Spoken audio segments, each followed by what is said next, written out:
What's up, y'all? Happy Christmas Eve. It's good to see you. Doing the stream a day early today because, well, tomorrow I'm busy. There's family things to do. It's Christmas. Seeing people. Doing things. You know? You get it. You probably get it. It's a pandemic, but it doesn't mean that you don't have people to see and obligations to perform. So I figured I would do a little bit of a short stream today. Just a couple hours in the morning or whatever you want to call this time. We're going to do some kind of random exploratory project, taking a break from the decimal stuff. Since I think that I'm going to have to put that on hold for a bit while I work with the maintainer of the decimal library we were looking at last time.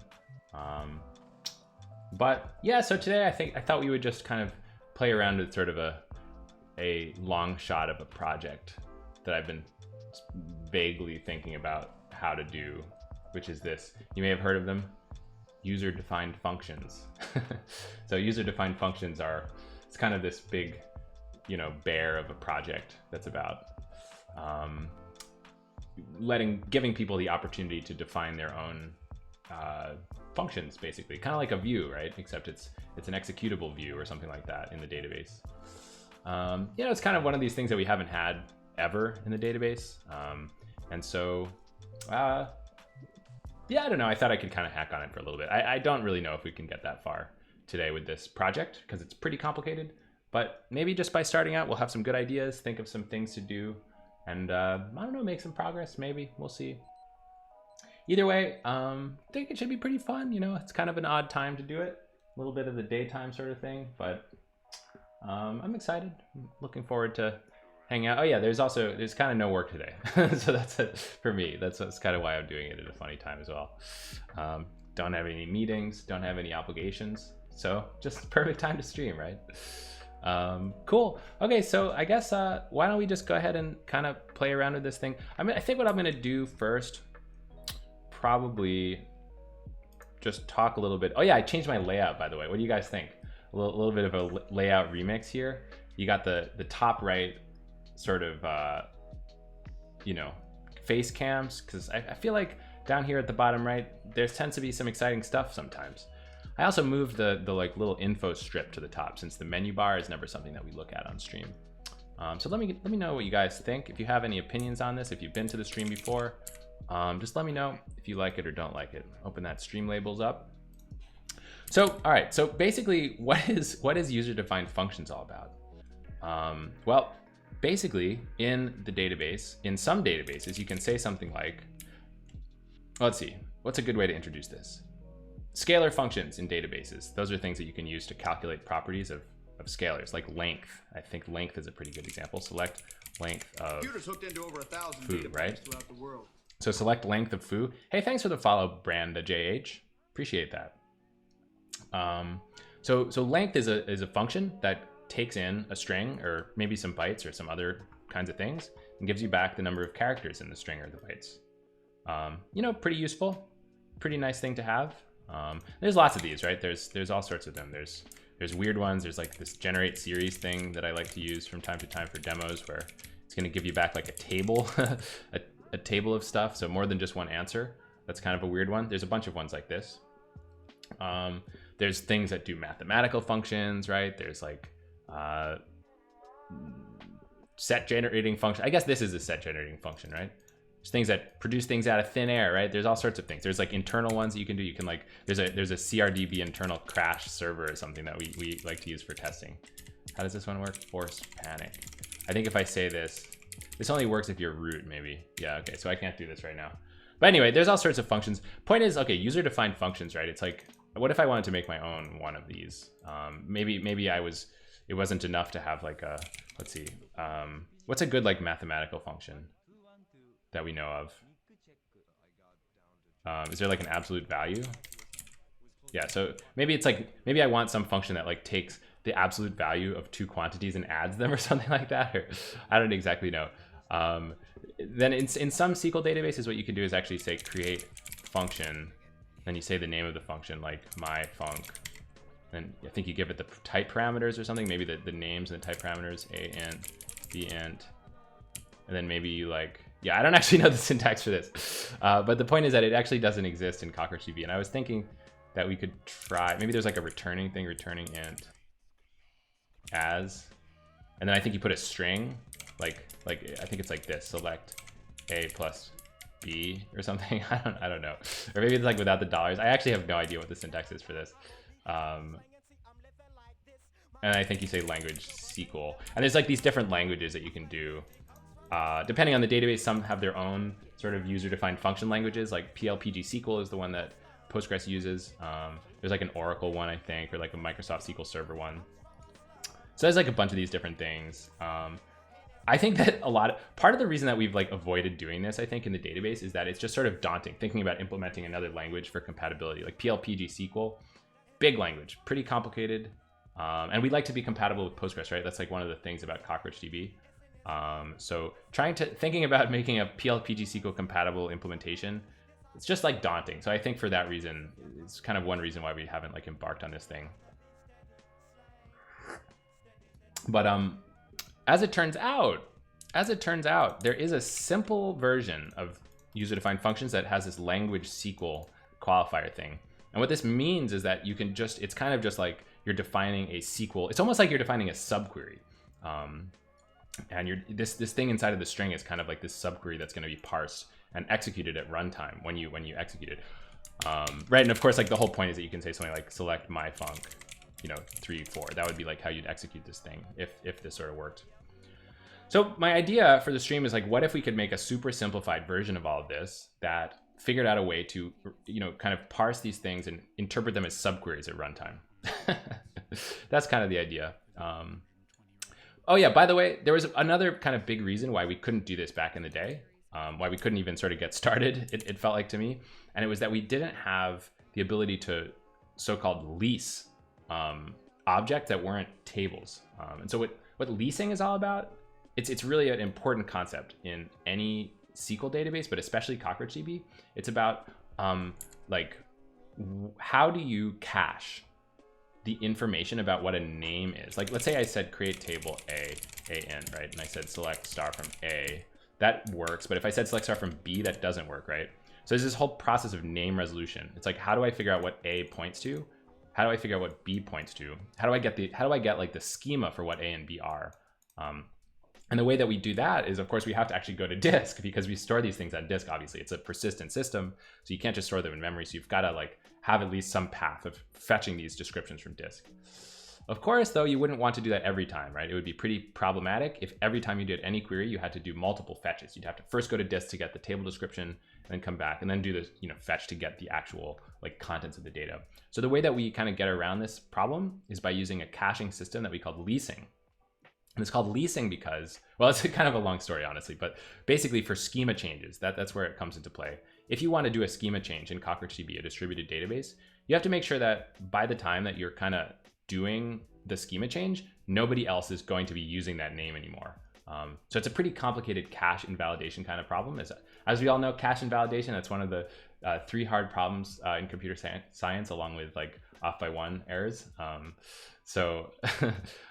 Cache invalidation is hard. We do leasing for it, blah, blah, blah. But point is, before recently, we didn't really have a system for leasing arbitrary objects. We do need to be able to lease these user-defined function definitions, right? For the same reason, because they've got names. And as things that have names, you can also change them. So it's a whole pain. There's caches, blah, blah, blah.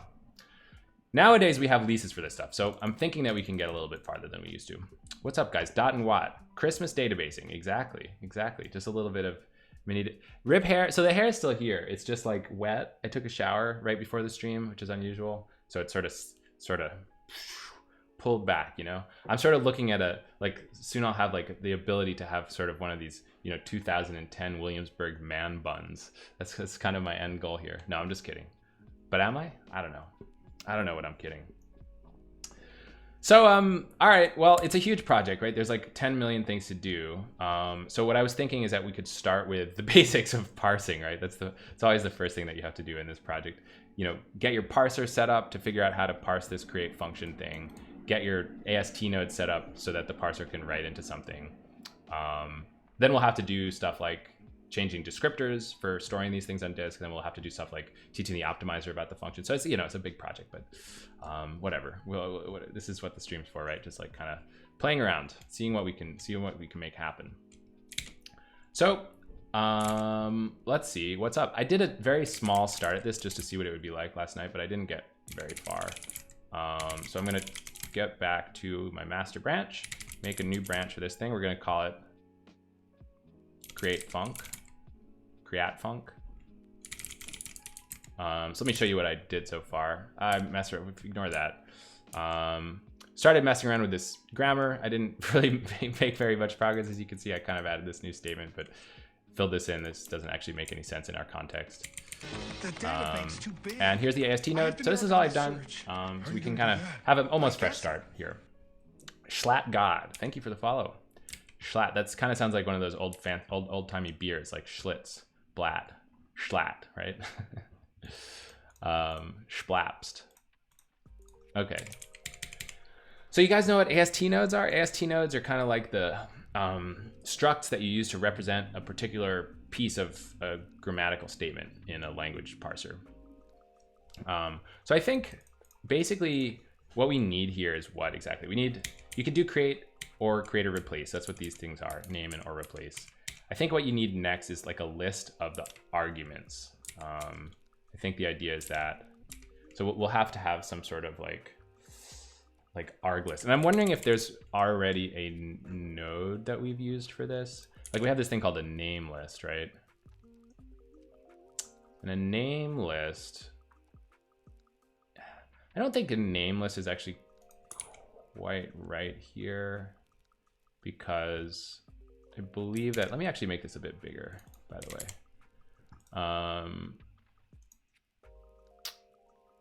I can't remember whether names can have dots in them or not.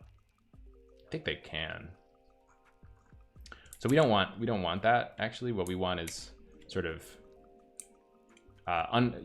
non-qualified names, I think, for these parameters. Let me see what we have in our grammar already for this sort of stuff. Our grammar is like this massive file, right? So like there's almost always something that kind of works.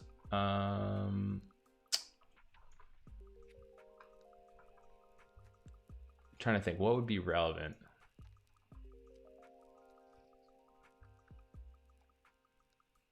Oh, you know what would be relevant is inside of table def. Inside of table def, because look, when we make a table, you say create table, and you say like a int, b int, right? Like this thing. This is this exact same form, I believe, as like the look of the function arguments, I think. So maybe we can take a look at how that works. Table def.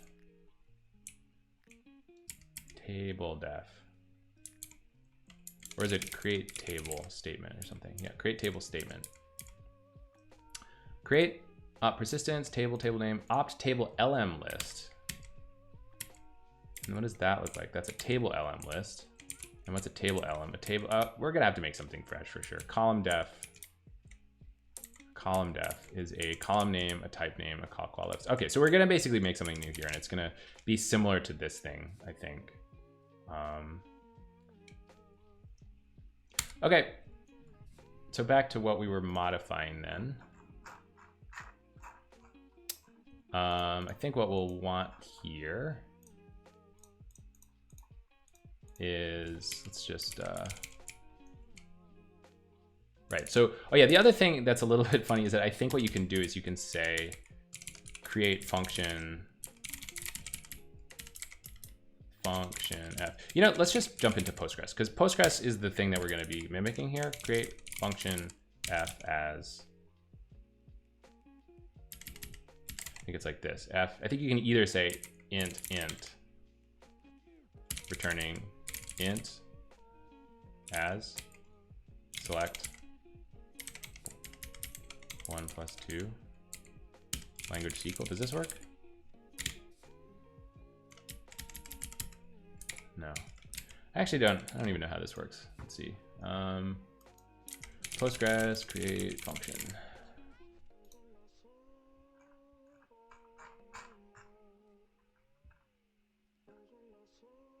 as returns. It's returns, not returning. See, that's hard to remember.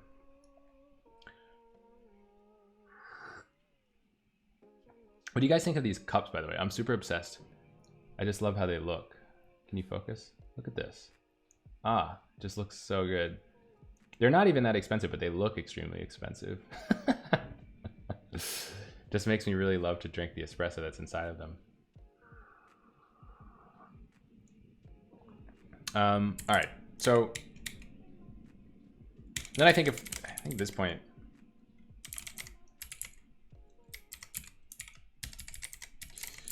this like all works, you know? So, okay, so I guess what we want to do here, let's see. And if I said create or replace function f, then I didn't have a return, what would that do? Function return type must be specified. Okay.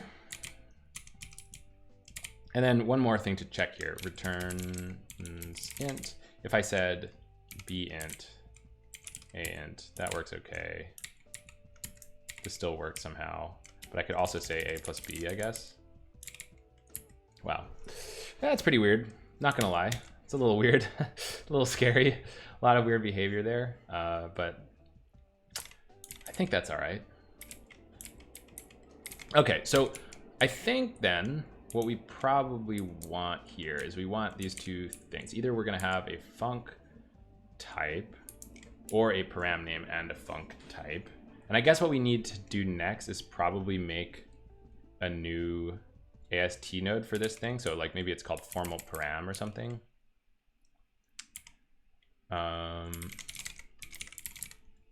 So let's make a type function, let's call it type formal param struct. And it's got basically a name string. Now this is optional. Name might or might not be present. But I think if it's not present, it indicates an anonymous formal parameter that's only referenceable by number $1. Referenceable? How do you spell referenceable? Referen cable? Weird. Okay. Okay, and then we also have a type. Now how do we represent types in the AST? Now that I don't remember.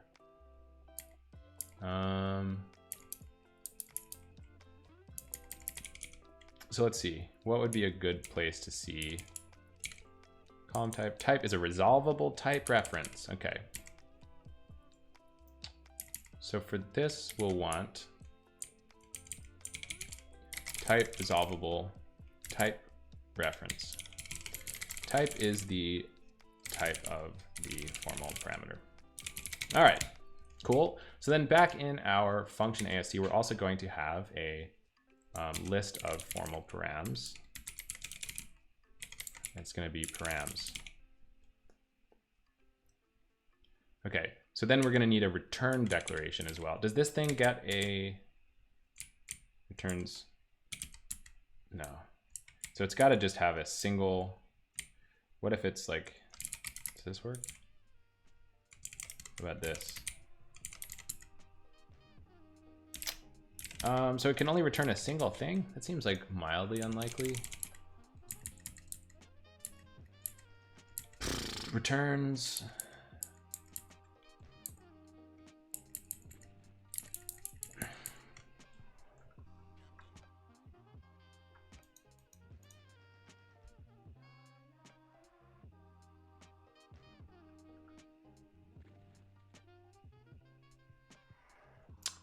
Well, I guess it could just return a single type for now. That's totally fine. So we're going to have our return type formal, or this is going to be a resolvable type reference. Okay. Then of course we're going to have the definition, which is going to be a string, weirdly enough. So it's going to be def. It's going to be a string. I mean, one question I have is like whether we should just parse this thing ahead of time and store it as an AST, right? Because like even though we do, Well, I just don't know if that actually works. Like, I don't think it's, the parser can't really do that. So it's going to be a string actually for now. So func def string. Then we're going to have our language definition, which is also a string. Currently only accepts SQL. So wait a minute. Or is this a token? Well, I think it's going to want to be a token.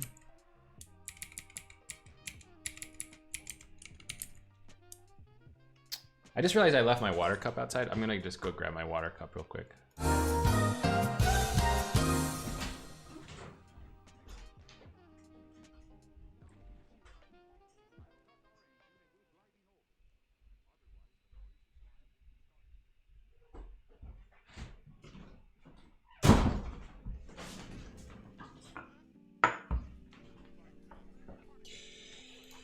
Okay, water acquired. Gotta have the water. Without the water, it's like really hard to stream.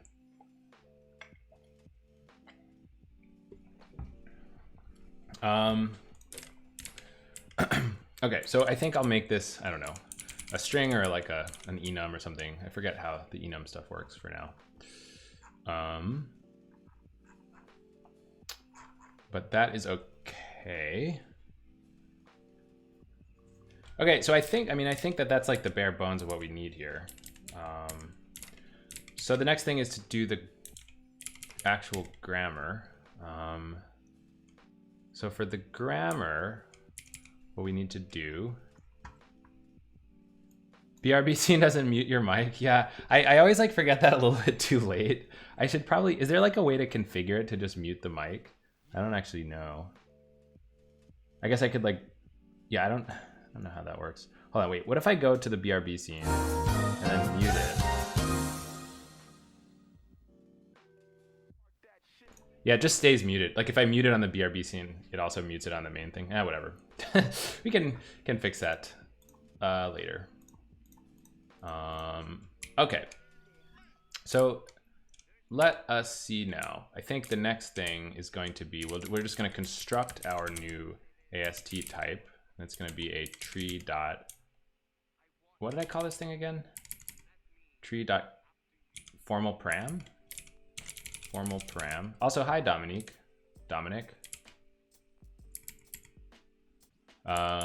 It's going to have a, this one's just going to have a type.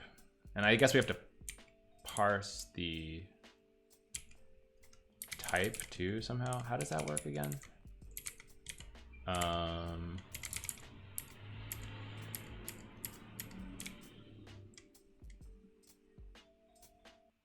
Is referenceable serial type? Mostly be lurking. That is 1,000,000% acceptable. I don't expect much more than lurks, to be honest. When people talk a lot, that's the unexpected part.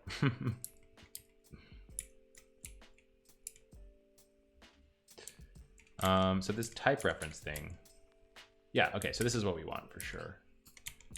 So it's going to be a one.type reference.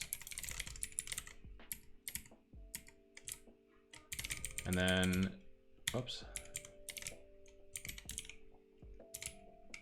So I think that's all we have to do for our func arg, right? For the one that just has a type, and then for the one that has a name, it's very similar, but we actually just include the name like this. Okay, cool. So we can get rid of column def. That doesn't really need to be around anymore. And then we've just got to make a func args production rule. Func args. Oh yeah, and I think we also have to define this as a type. I always forget to do this as a step, and then it gets really confusing when I don't. So I think what we need here, we need to do it for our create function as well.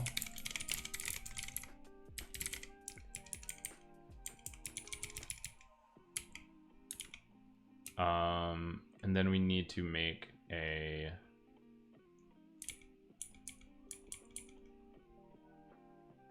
I mean, who knows like where you're really supposed to order this stuff. It's like completely random.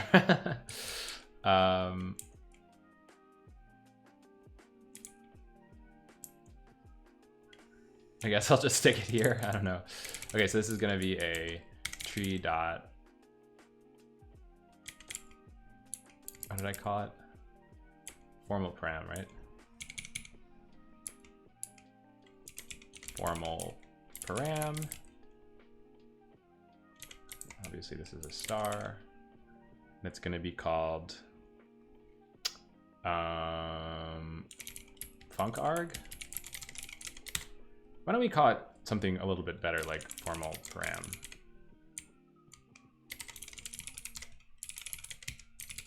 Okay. So we've got our formal param here. And then, well, do we really want this to be a star? Because in the end, it's going to get shoved into a list, I think. So I think we kind of want it to look like this then.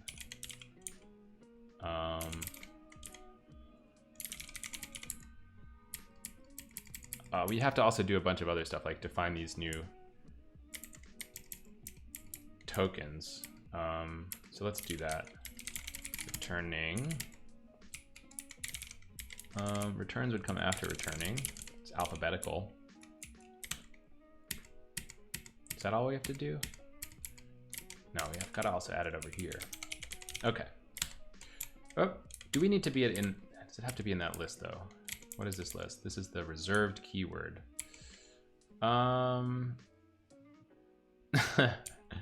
add keywords here. Hopefully we won't have to add it here then. Hopefully we can add it to the old unreserved keyword list, which in the grammar basically is something that allows anybody to use this thing as a name, which is a better thing. LMNOPQRST.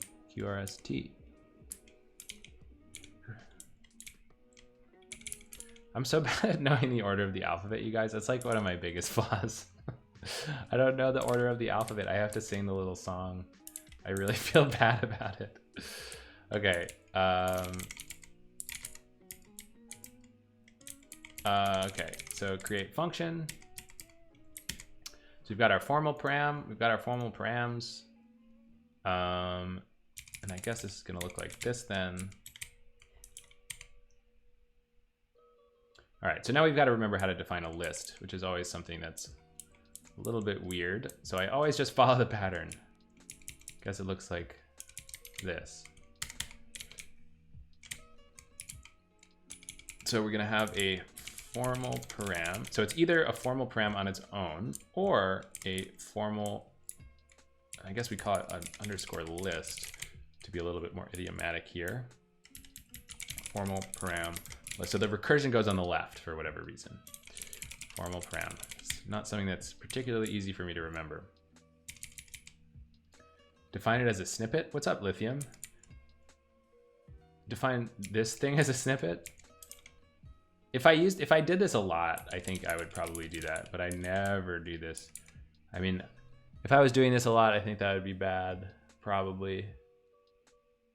Or do you mean a snippet inside of the grammar? That'd be cool. Like some sort of like weird pseudo grammar meta function. SQL snippets and it made life easier. That sounds cool. Oh, an IDE snippet. I see. Interesting. Very, very interesting.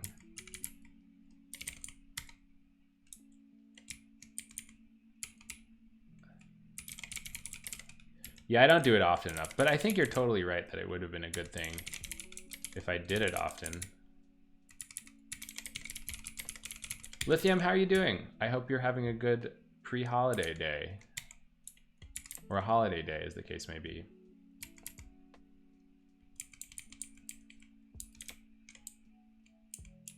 Okay, so we've just got to use this as a formal param. Finishing an NLP course. That is pretty cool.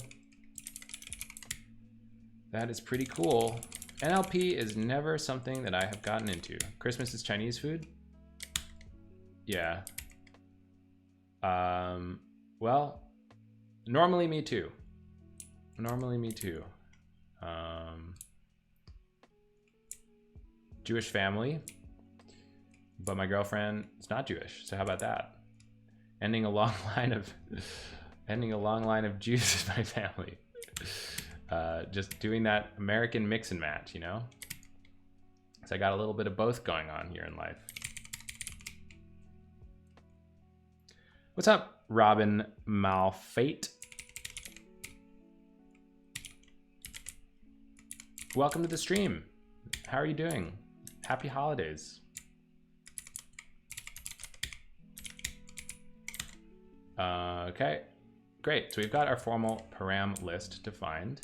We've just got to replace this here. Now I guess we also probably want to put the parentheses around this thing. Does that create function f? This probably won't work, right?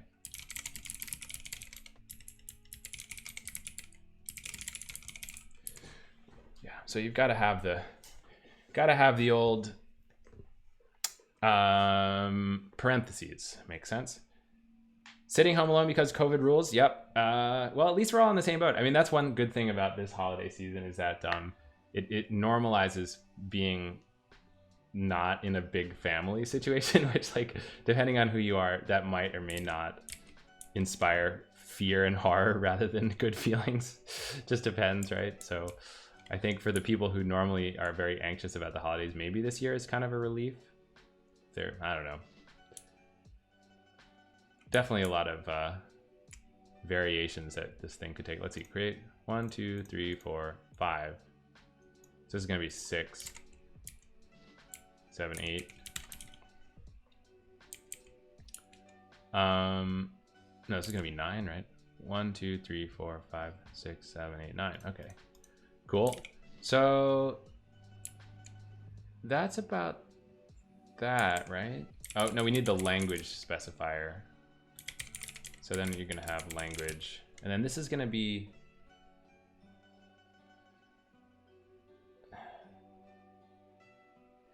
is this just like a name?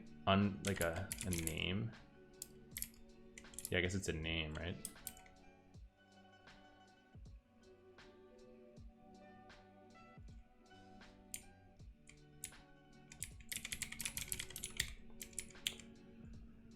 Okay, so then we have to put our language as number 11. Is that optional, by the way, or is that something that you always have to say? I think it's required, but yeah, you gotta specify a language, right?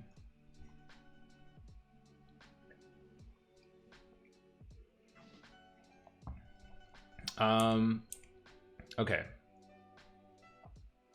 Well, why don't we, at this point, go ahead and write a parser test?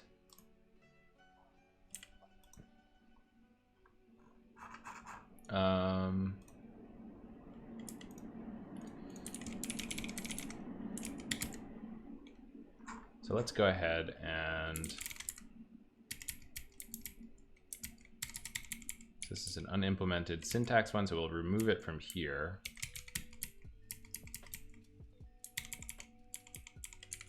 Come up here, create database schema function, slot it in over here. So this is just gonna expect to parse, right? So we can get rid of this, and we've got to make a valid one. Create function A, so we can do some variants here. Returns int language SQL. This is our happy path, right? This is going to be create or replace. This one's going to have some types. Let's see, something like that. All right, so let's go ahead and run our parse tests. See what happens. Make test package equals package SQL parser, test equals test parse.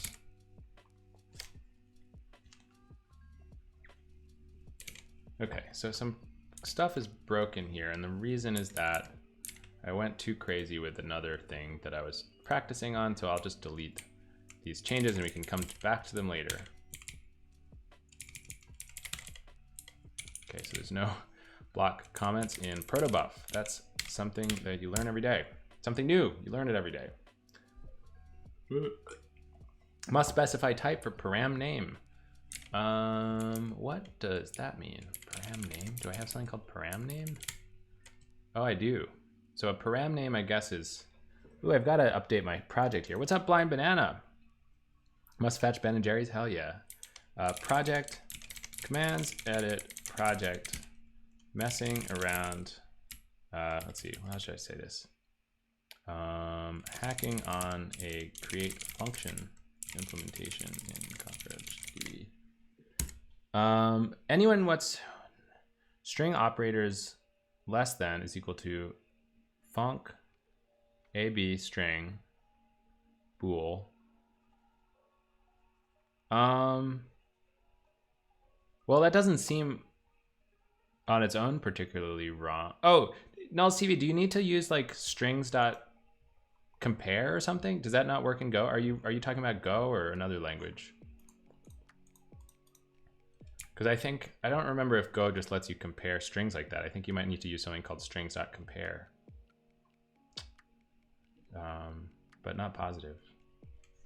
What do you guys think of my new layout, by the way? Do you like it? It's not a huge departure, but non-declaration statement outside function body. Oh, well, you can't, you've got to, if you're talking about initializing a map at the beginning of your program, you need to put it inside of a function. You can't just put that like completely at global scope.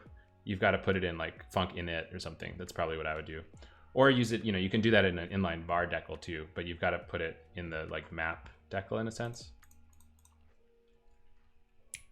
Okay, so for param name, I think we can just use name here. Oh yeah, this is the thing that was confusing though, because I wasn't sure if name allows you to have scoped. Go has comparison operators on strings, strings that compare. Oh, okay. Well, never mind then. Your first Go program. Cool, very, very neat. That sounds like a pretty interesting first Go program for sure.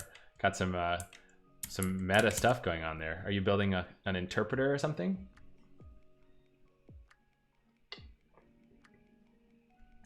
Must specify type for func type. That makes sense. Why did I call this func type? This should just be called a rules engine. What is a rules engine?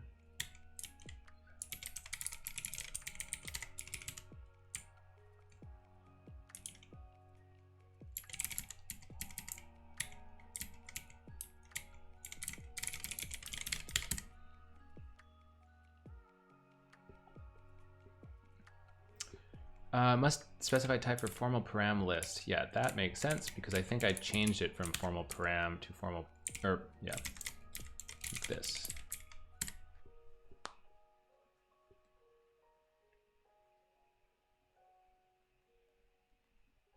So our parser is getting too big for Goyak. Goyak quadruple. So back in like 2016. Wait a minute. How do I find this? Goyak quadruple. What if I search on GitHub?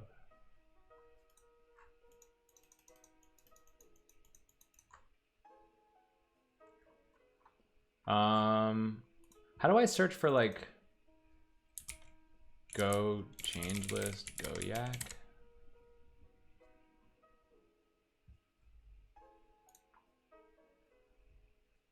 What's up, bearded superhero?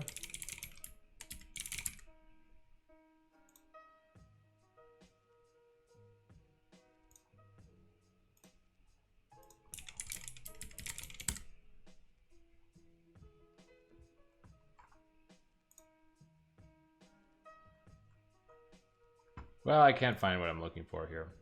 But anyway, back in 2016, we needed to quadruple this number of tokens that Goyak would work with because it's like a hard-coded constant, and then we hit the limit again years later. So it's pretty sad. Our grammar's like getting too fat for sure.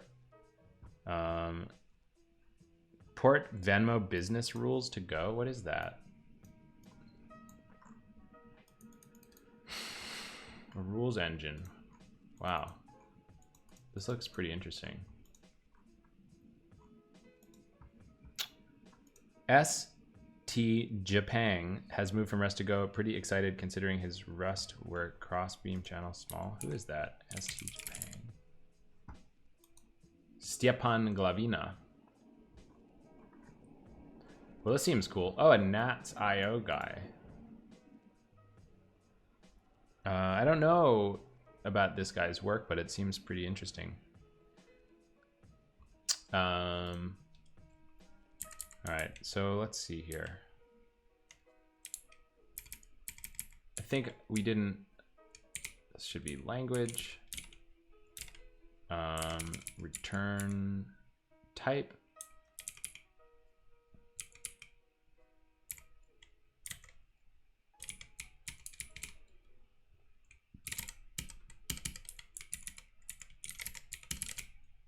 Let's make this a little bit more readable here. So this is going to be return type. Args is going to be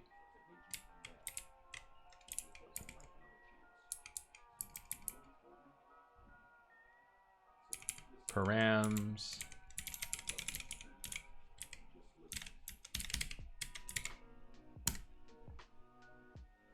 What's up, Safe? Safe, I can't believe you have so many freaking Twitter followers. Are you kidding me? How did you pick up those Twitter followers? It's like out of control, man. Okay, cannot use this as type string. Okay, right. So this is the thing where I've got to like nameify it or whatever, right? When okay, so it just happened to you is what I'm hearing.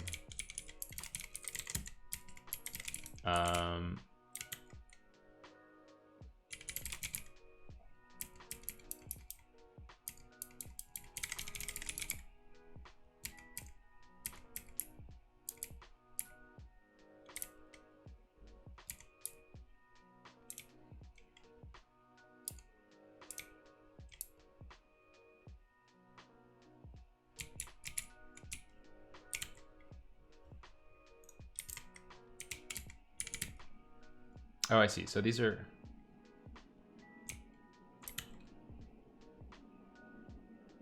Okay, so I guess I should just make this a string then. And I can just tree.nameify it right inline. So func name ought to... Wait, what? Unresolved name?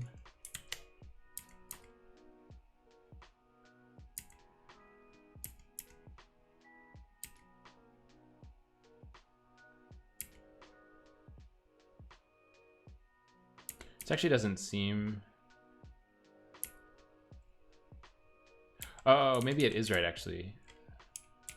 Oh yeah, so func name, this should really be like this because I guess this could be schema qualified. Like I could be able to say something like create function a.f a int returns int as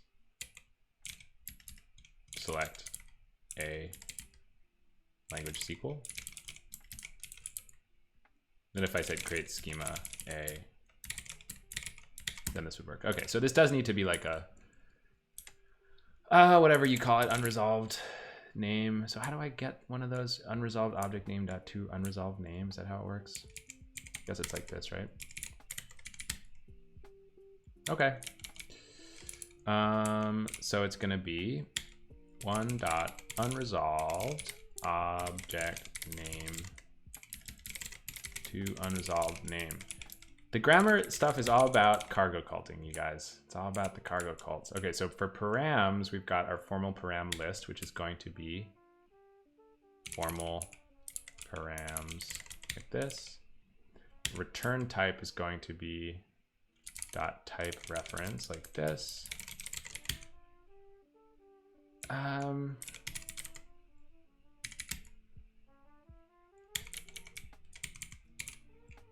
Does this work?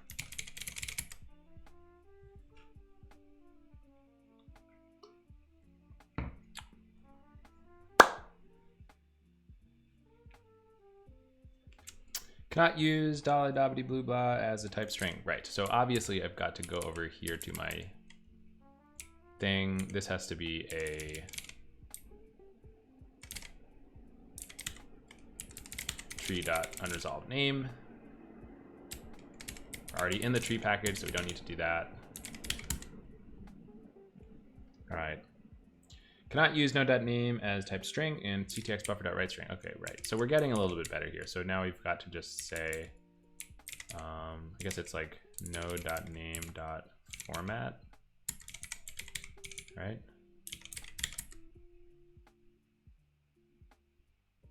Nice. Okay, so right, there's a couple of things that we're missing. We've got to write the name down, then we've got to say, so this little function that I'm writing is like the round tripper machine. So it's going to have to rewrite the, wait.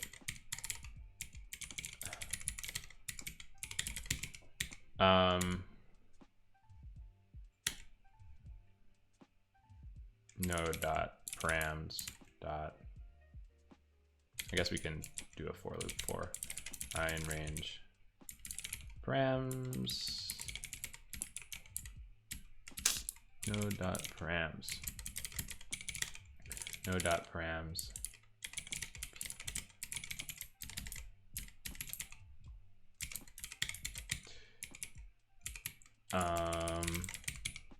well, I guess if we can just say node.params of I.format of ctx, then we can define a format func on this thing. So func node formal param format ctx format context. All right, so how do we format a formal param? As we say if node.name is not equal to nothing, ctx.write string node.name, and then add a space. And then in either case, we always do ctx.write string of the node.type, or I guess it's node.type.format. We can't do that for some reason, which is a little bit odd. How do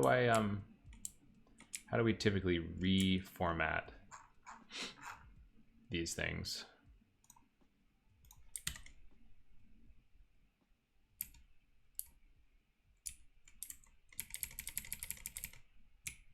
Right, that's the thing that we're working on. Okay.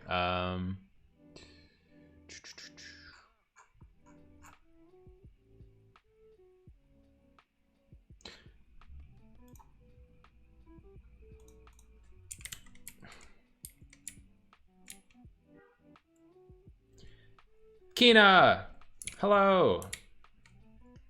We're doing something ambitious.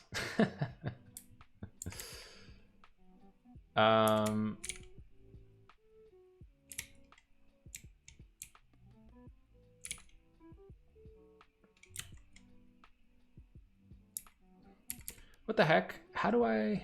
Oh, I see. Node.column type string. Oh, dang. Oh, you just .SQL string it. Okay, so here's what we're doing. We're attempting to get as far as we possibly can within like a couple of hours on SQL syntax user-defined functions. So it's ambitious, but you know, everything has to start somewhere, right?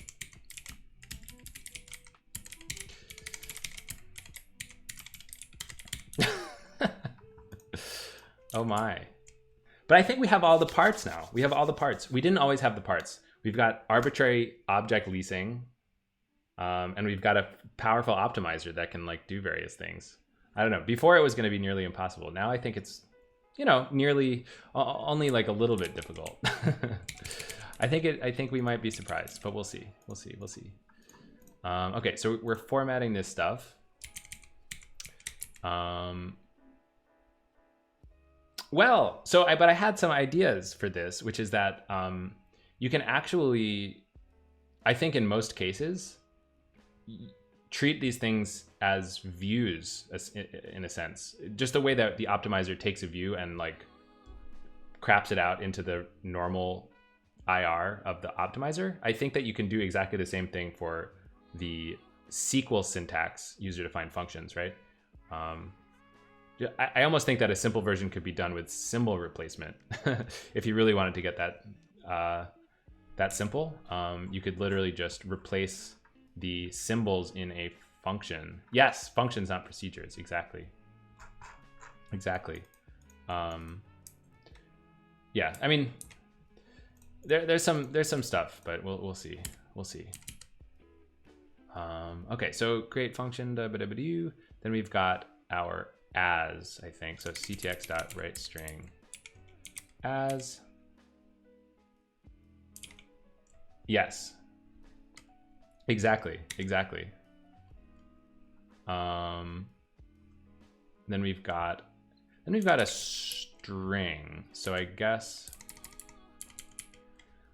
what does a string look like in this thing? It's like a dexpr maybe.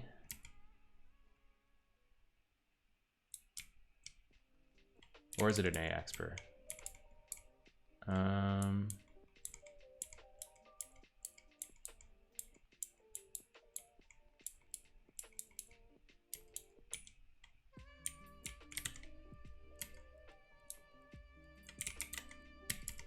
Oh, it's an s const, right? It's an s const. So an s const. Now, can I just use this in any arbitrary? Yeah, I guess I can, right? Okay, so I'm gonna make an s const. Oh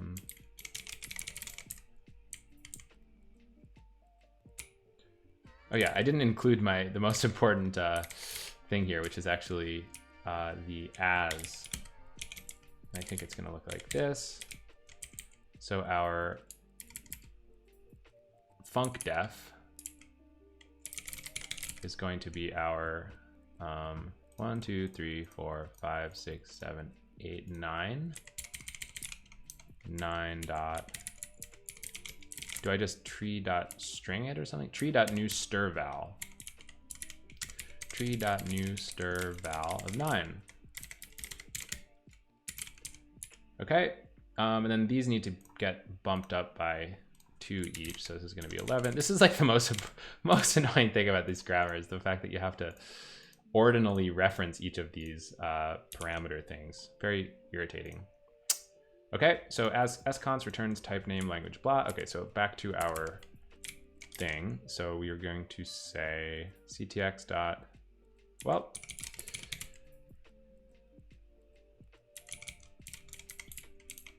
now how do we quote this again?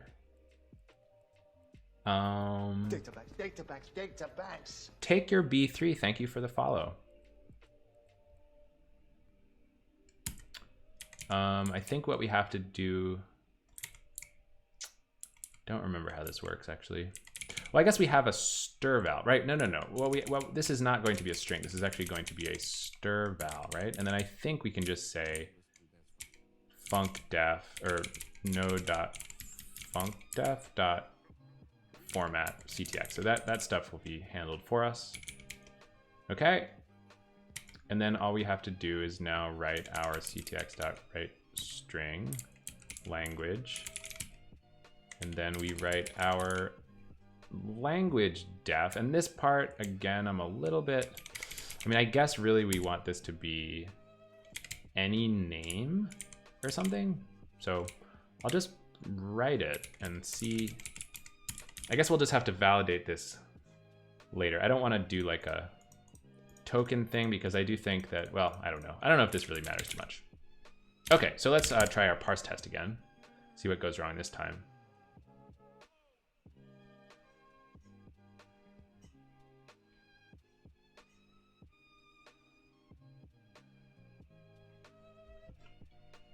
Cannot use new stirval as type stirval. Okay, so it's got to be a pointer type.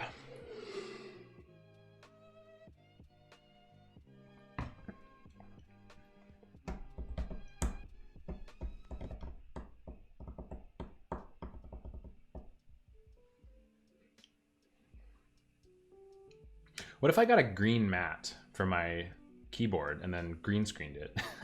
That'd be sick. I guess I could just get a black mat. Okay, unimplemented this syntax. Okay, so I guess I've left in some sort of, gotta get rid of that.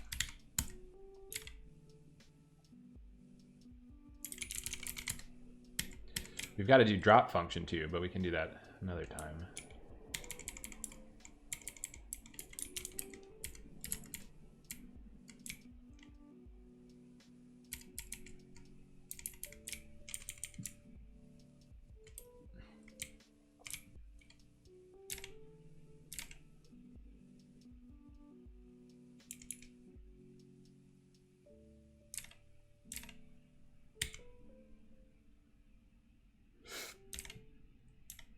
All right, expected success, but found at or near a syntax error implement.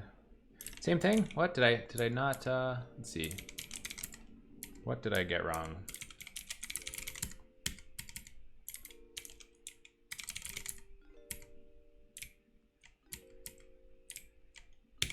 Oh, there's a couple of them to delete.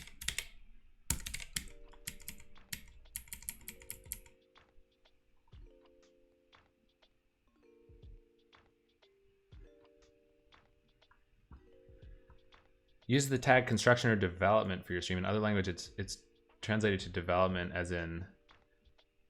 I actually use, so on my screen, the tags look like English, educational, engineering, software development, IRL, and creative. So I think, I don't know, Twitch might be doing something weird. On my screen, well, I guess I can just show you. Is it engineering? I see, yeah, maybe engineering is wrong. That's interesting. Syntax error at or near function. It's the engineering tag that does that. Interesting. Okay, so what now is going wrong, huh?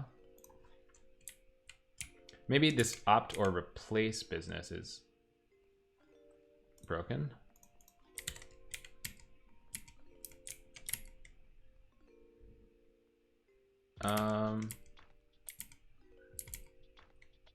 Let's get rid of this opt or replace business for now, because maybe we'll come back to that.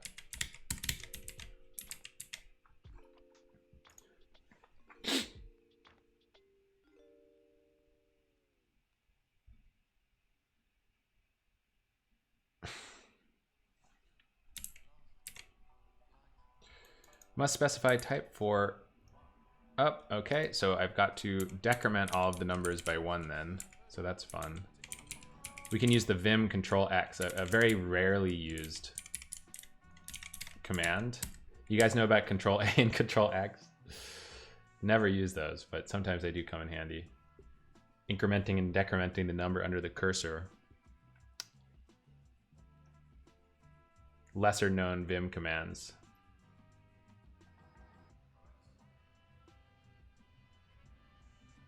That's a good way to, one time I think I implemented FizzBuzz in Vim script, and you can use Control A and Control X for that. What's up, Algebra97? Welcome to the stream. Found at or near function syntax error. What the heck, guys? Database. What am I missing now? Oh, did I not include this in any productions? That's the issue, obviously. Okay, so I've got to add this to the list of supported productions over here. I guess it's going to be in create DDL, and we can put it over here, create function statement, send with help create function, put it here. Okay, let's try this again. Is exclamation point project a standard Twitch command? I don't know. I don't think so. It's just something that I think I probably copied it from somebody else's stream. If you have something like something equals 0, if you are in the something word and press Control A or Control X, then it will decrement the value at the end. Is that true? Is that really true?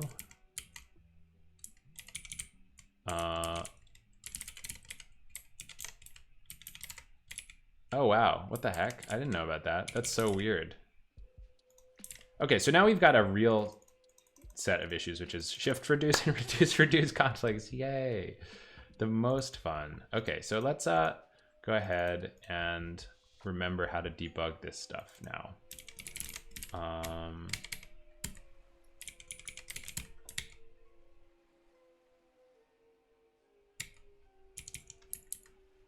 So let's take a look at how our makefile deals with this.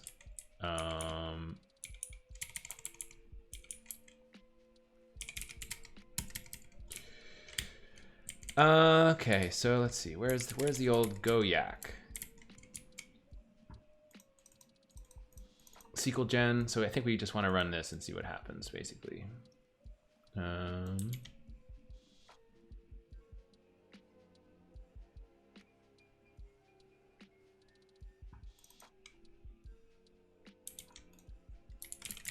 Isn't there like a log that goes somewhere? Oh, here it is. Y.output. Okay.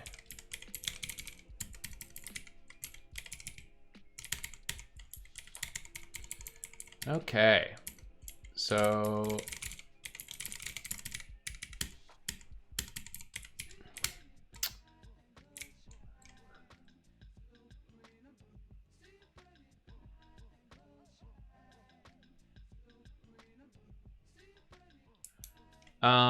so I guess what's happening here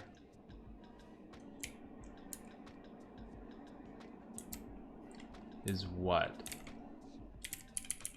Type func name keyword? What is type func name keyword? Why is this involved at all? It's a question I have. Type function name? It's the issue that I've used func name for something that shouldn't be. Yeah. Okay, so I guess we don't want func name here at all. What we actually just want is a regular old unresolved name, I think. So I think we should just use whatever like the table name thing uses here, which is basically just what? An unresolved object name.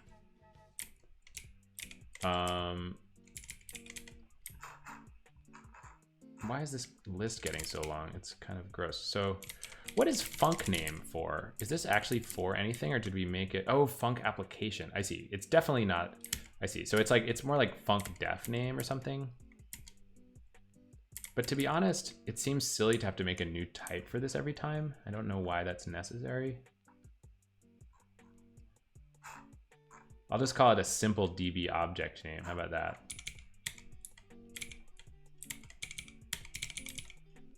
Okay, so back to where we used func name in a pointless way, or incorrect way.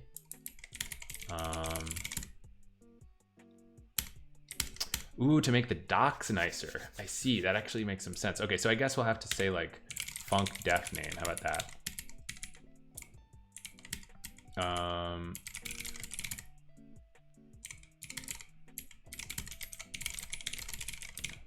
Okay.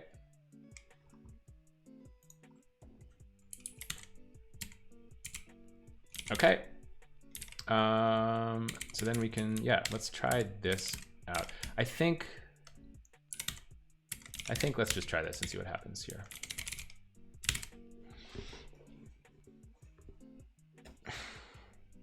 Func def name not defined. Of course, I've got to define it. Oh yeah, well, I've got to define it as a production, of course.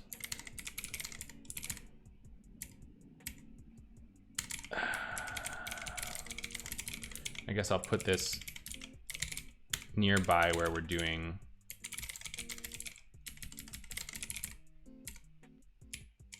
this stuff, I suppose.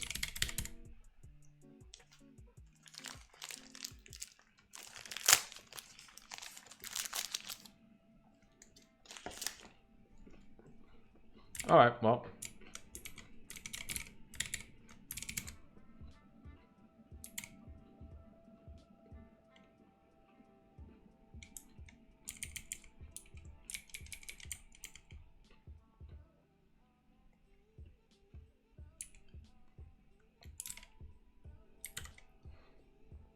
So I thought that would help, but it didn't. Is DB object name not quite right though? It's either a simple DB object name. No, I think this is right. This should be fine. Ooh, but the problem is it goes into this type func name CRDB extra keyword stuff, which I don't understand. This is really wrong. This is super, super wrong.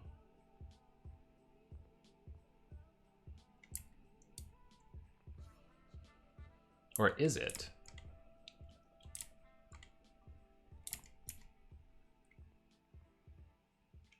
Now, what's the actual conflict here? It's that I always have a hard time reading these error messages, unfortunately. So I guess the way that you're supposed to do it, let's see what, can we find a reference to this thing somewhere else?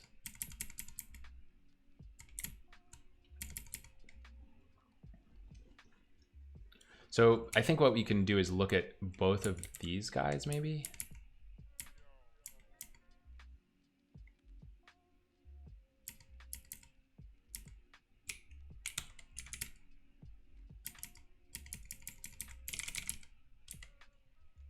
What's up, JB Pratt?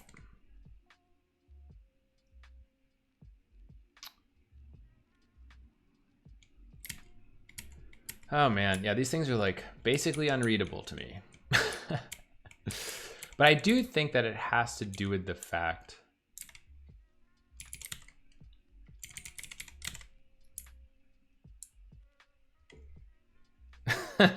what's up, Chachi? Exactly. I guess what we could do is try to simplify some of this stuff a little bit. So before we get into trying to understand why this stuff is broken, why don't we just make a simpler production that doesn't have any of this ladder stuff? Maybe that could be a good way to help. So we can sort of narrow down what the problem could be here. So I'm going to get rid of this second half, and it's just going to be funcdef name and the formal param list, and then see what happens. So we'll get rid of this. We'll get rid of this, and we'll see what happens.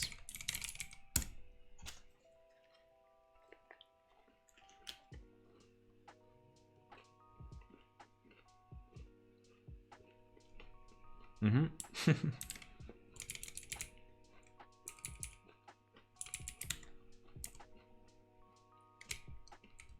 if we get rid of this, well, if we get rid of this, everything should work fine. It's probably about the ambiguity of something about this funcdef name thing, which contains keywords. But I don't understand, because you'd think that the parentheses that comes after the keyword would deambiguify everything. Vim is life. Tall guy Jenks. I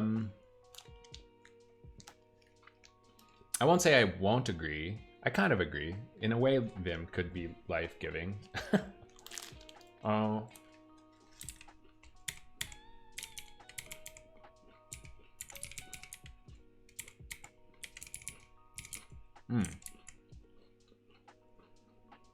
Now, what if, on the other hand, the issue is actually the formal param list? So we can test that too. We'll get rid of the funcdef name. What's up, AO9? We'll get rid of the funcdef name.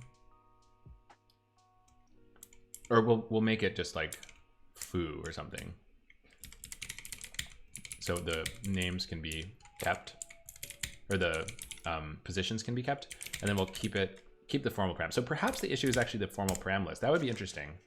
I would not expect that, but it could be true.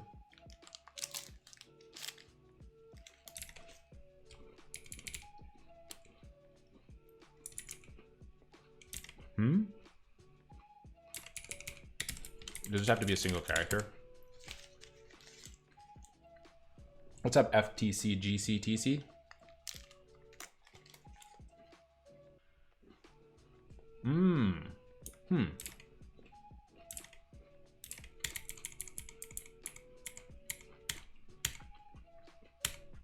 So the issue here is actually that formal param list is screwed up.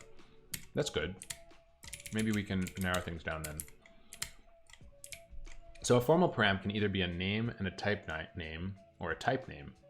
Now, why would it be the case that there would be ambiguities here, though? So a name is just a string. And a type name, I guess type name is probably something that's somehow ambiguous. Can a type name include a parentheses? That would be really problematic. Type, oops, we want type name. If this thing can have a parentheses, then I guess we're gonna be in bad trouble. It's a DB object name. No, that doesn't seem to be that bad, right?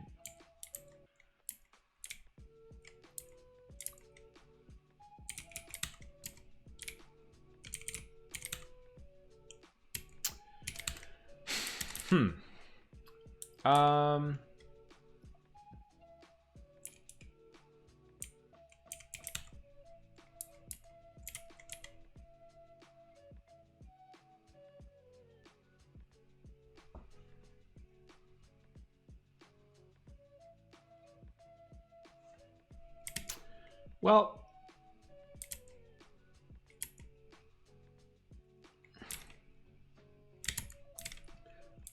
okay.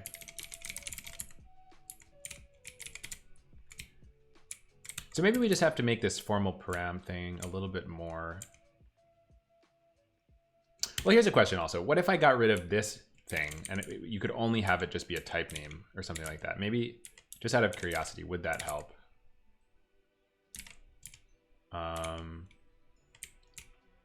Did I somehow screw this up though? I think I did. I need to get rid of these.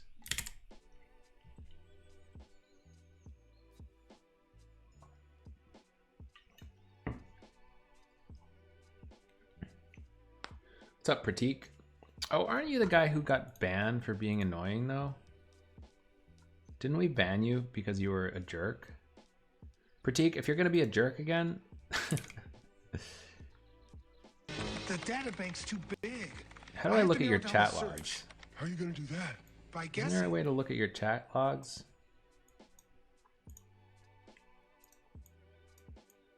You're definitely not that guy? Okay, good then. Computer's hooked into over 1,000 data banks throughout the world. I can't remember. Oh, there we go. Messages. Oh yeah, my apologies. Pratik, this is a case of mistaken identity. You are not that person. You are forgiven. There was somebody who came in here and started saying mean things about people who used a different editor or something, and I had to ban them because it was offensive. But you are not that person. I apologize for any kind of identity mismanagement that I have done to you. Okay, so what happened here? What happened here was that all is well.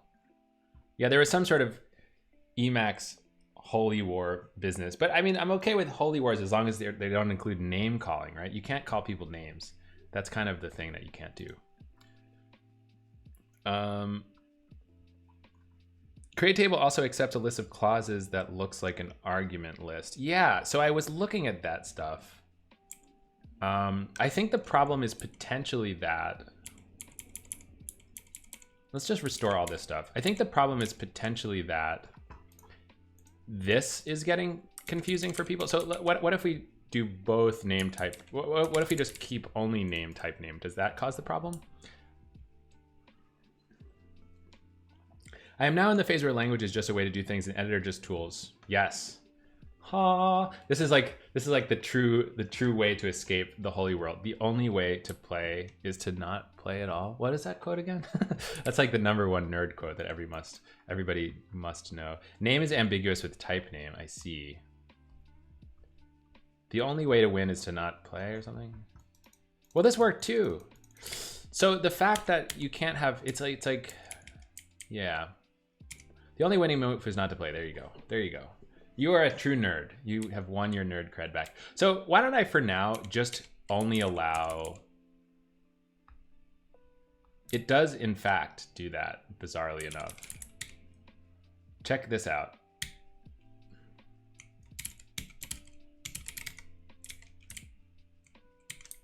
Oh, wait. I need to...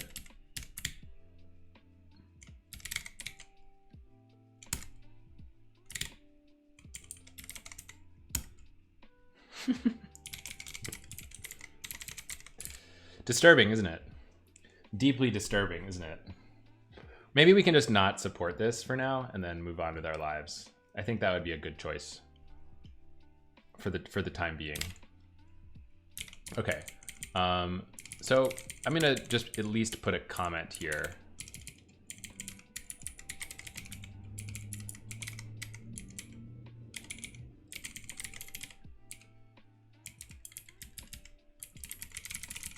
Note that Postgres supports nameless type parameters.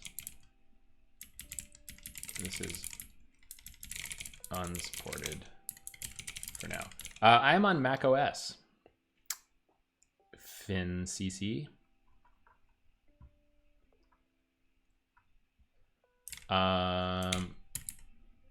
Okay. So back to our parsing test. Expecting success would be found at or near this thing's syntax error. Okay, right. So back in our parse test then, we've got to adjust our test to not do this case. Maybe we can have something like this. Whoops.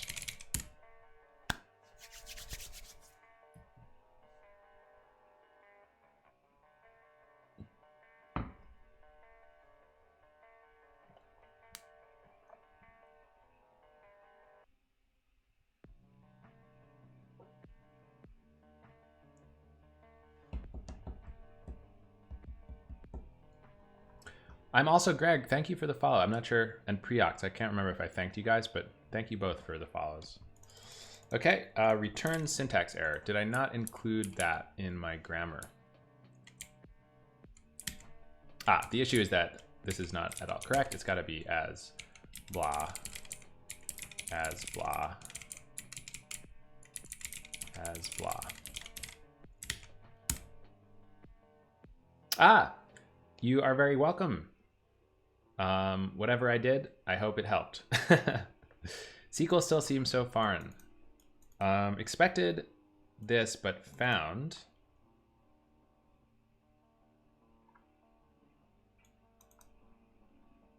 Nothing. Okay, so now I've just got to adjust my print function, I guess.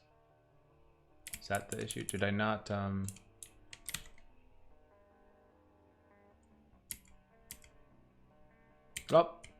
Oh no.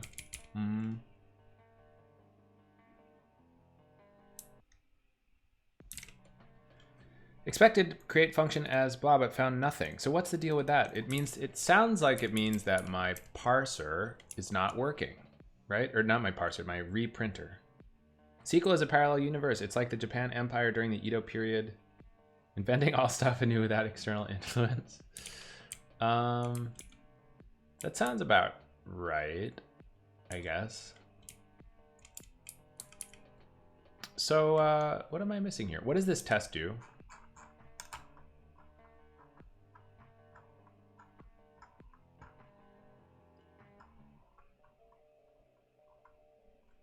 p.parse, then it strings it. Well, why don't we go ahead and make sure that we're at least getting a output here, right?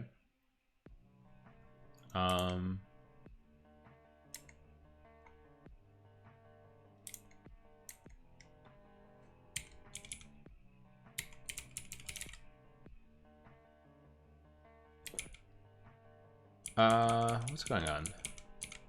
What is going on here? Hold on a minute.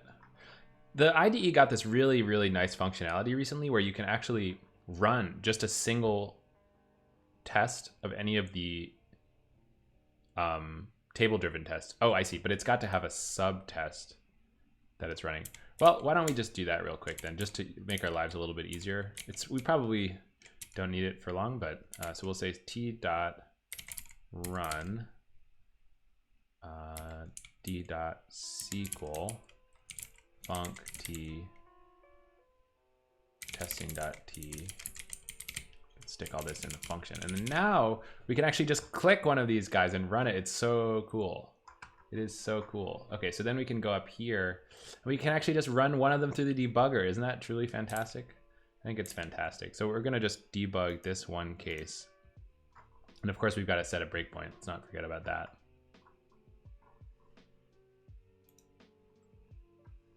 So we'll set as our breakpoint over here.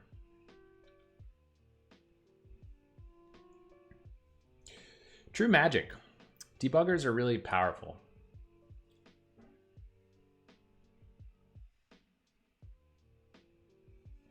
Especially when they're fast. One thing, I was working on this other decimal library stuff the other day, and I was running the debugger on that project, and man, that thing is just so fast. It's like way better when you don't have a giant project. With a giant project, it can be a little bit slow to start up.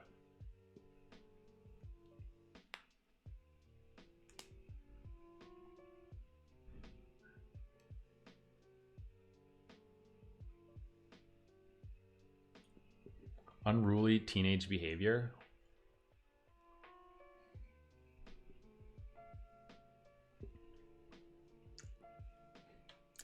NeoVim. I haven't really messed around with NeoVim too much yet. Is it good? It was pretty popular for a bit. Is it still getting a lot of updates and love and stuff? And what are the advantages? I remember in the beginning people were saying that the advantages were that it has async functions or something. But I'm not sure if that really makes its way to you as the end user. All right, so well, it looks like we didn't get anything out of our parser, so that's bad. What the heck? What does that mean? I bet I've just probably just missed something in this. There's like a secret hidden thing that I forgot to do is my guess here. Create function statement. It's a statement. Oh, is it that I didn't like, do I need to like implement something in my,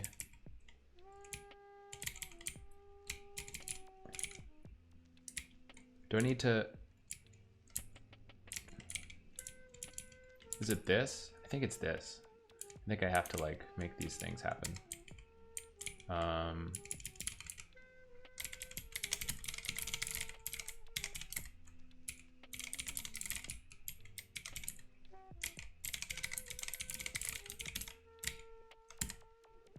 Dailies if you build yourself. But is that useful? Like, what does that get you exactly? I'm partial to Vim because I contributed to it once. I like can't switch off of it now that I've done that. Like, I'm married to it for life.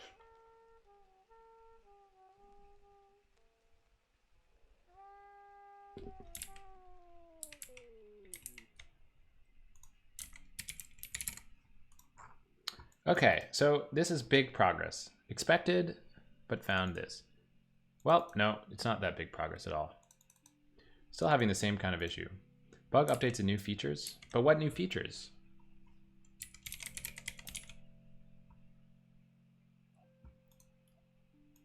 But what's better about it? I still want to hear what's the deal? You know, what's so good about it?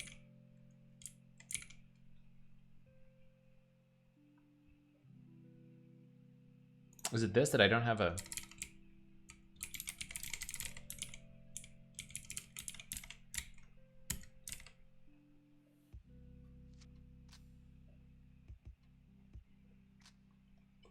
New is always better.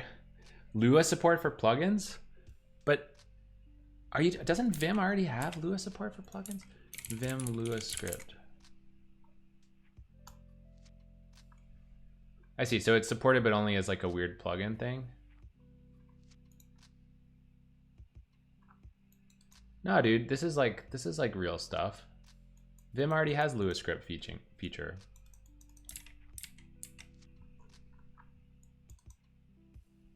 Okay, here is progress. Okay, we finally figured that stuff out. Great.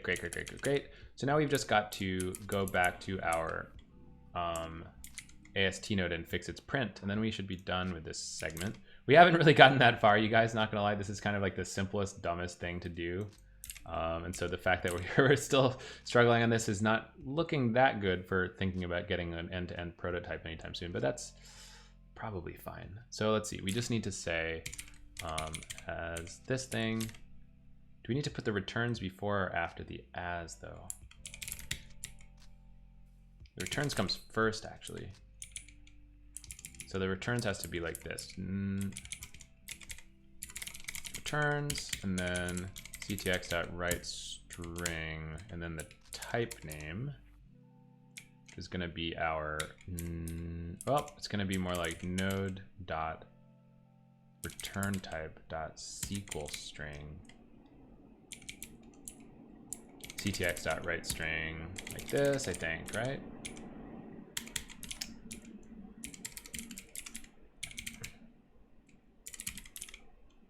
And then we've got to go fix our grammar to do that, right?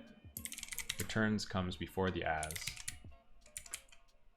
We've got to adjust these two things. This is going to be 10. This is going to be 8. And then in our test, we've also got to fix that, right?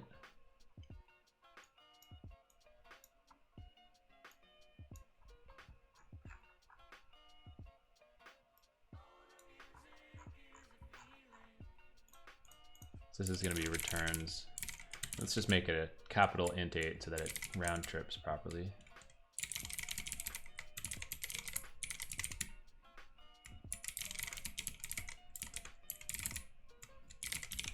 Okay, so we'll run again now. Vim used to only support VimScript and NeoVim had Lua. Oh, I see. No, that's not true, dude. Vim has always supported. This is from Vim 7.3. This is from Vim 7.3. So it couldn't possibly have been last change 2010, right? Like NeoVim wasn't around in 2010. What's up, Ricky Neo? In the tests, why did you need the as blah part again? So that's kind of the big, that's like the main juice of these create function definitions is like the string that defines what they do. So the as blah, this would really be a more realistic example would be, you know, as select a plus 1, select a plus b plus c. This also shouldn't parse, right?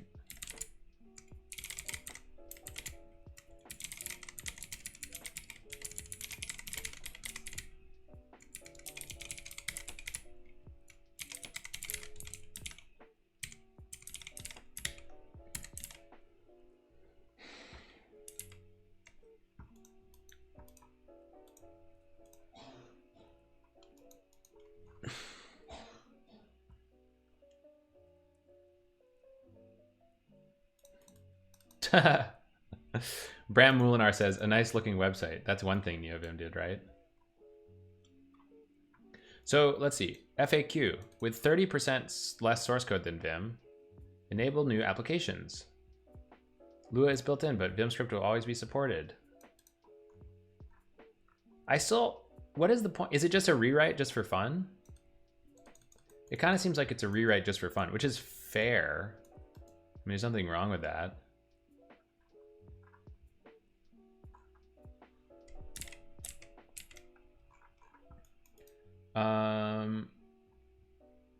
Okay, so I've just got a little bit of an output issue still.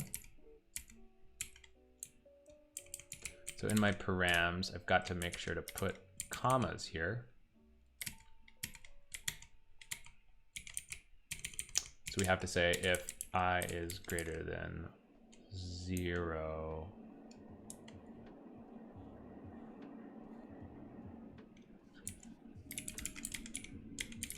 it's like this, right? ctx.writeString.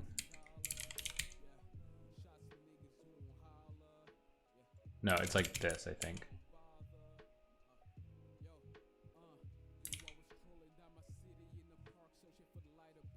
No, wait, that's not right either. What is it? So it's basically like,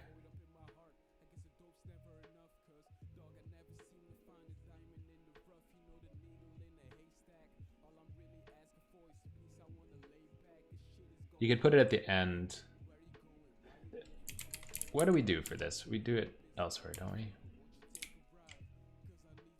If size greater than 0, do it at the beginning. Oh yeah, this is right? Because the point is that this comes before. We already know that there's going to be still one. So at the end of the loop, we don't print anything, and we're good to go.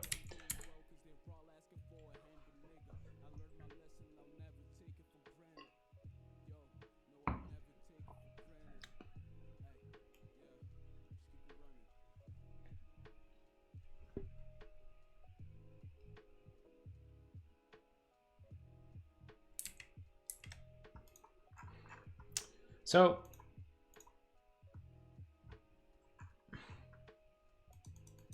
Shada. Expected success, but found at or near function. Oh, right. So create or replace. I need to fix that or replace business now. So we're getting close. We're getting real close. I just disabled the opt or replace thing.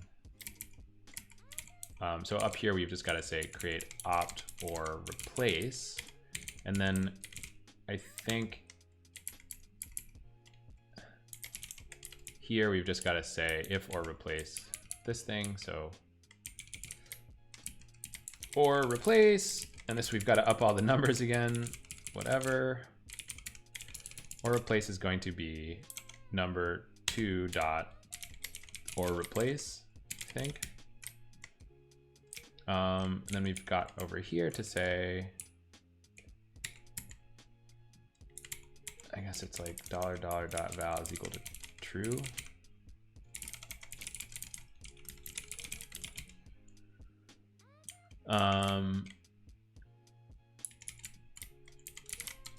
How else do we, is there like a true false thing that we do somewhere? It's like we have like if not exists, right? So the if not exists, oh I see, we actually just have a separate production for that for some reason. Maybe there's some reason for that, I don't know. But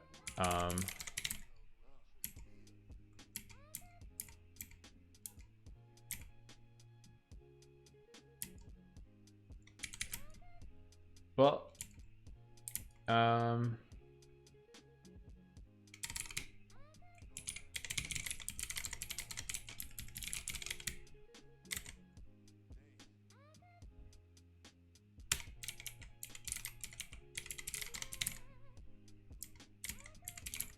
so we boolify it, something like that. So then back in our printer, I think we did. I think we already did that part actually. Let's run this again. All right.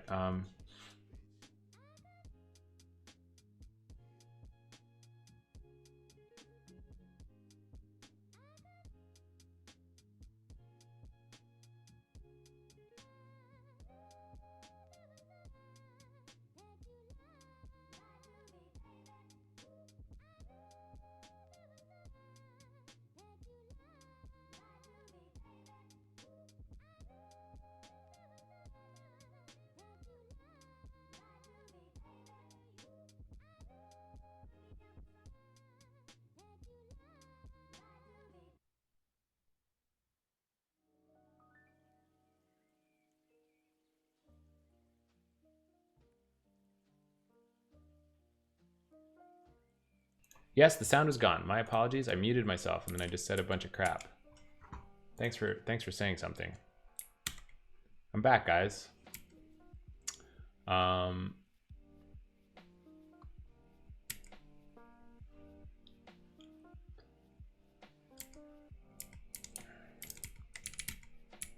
don't understand why there's this ambiguity problem that you get with empty sometimes. Sometimes you get it, sometimes you don't. In this case, you don't seem to get it. Opt compact. This seems to be exactly the same case. So why would we get it here? Is it because or replaces 2 words? Is that the problem? Or is this one, what is with LA? Not LA exists so that not like can be given the same precedence as like. Otherwise, they'd effectively have the same precedence as not. That doesn't seem that relevant for us, right?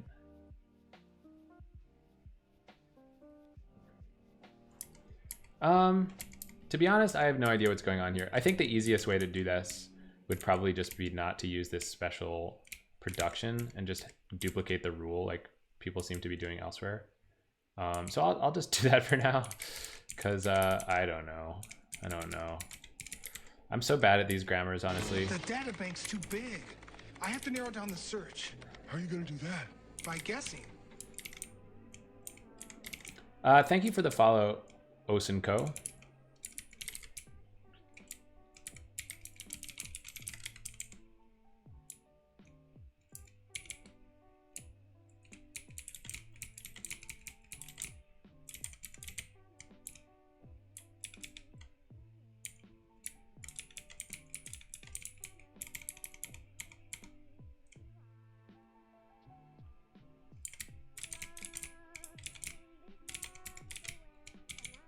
So or replace in this case is always just going to be true. All right, well, what about this? Is this going to have conflicts? I hope not. Vim and Lua Fun. Vim and NeoVim Lua compatibility. Oh gosh. Creating this to track all the incompatibilities across Vim and NeoVim Lua compatibility. Based on the comment by TeejDV. Oh, this guy streams. I've seen this guy around Twitch. Tej.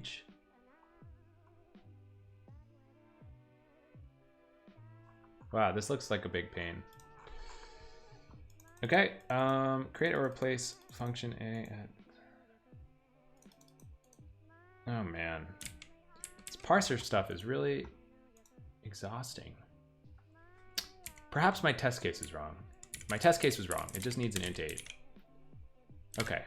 I think this should be good.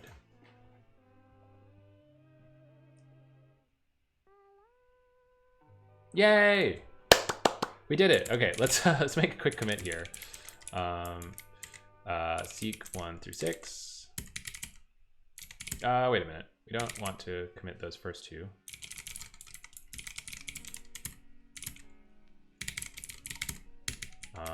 SQL add parser support for create function.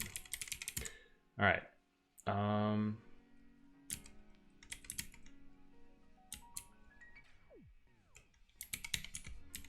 How about this as a way to say BRB? Just make a giant. No, wait.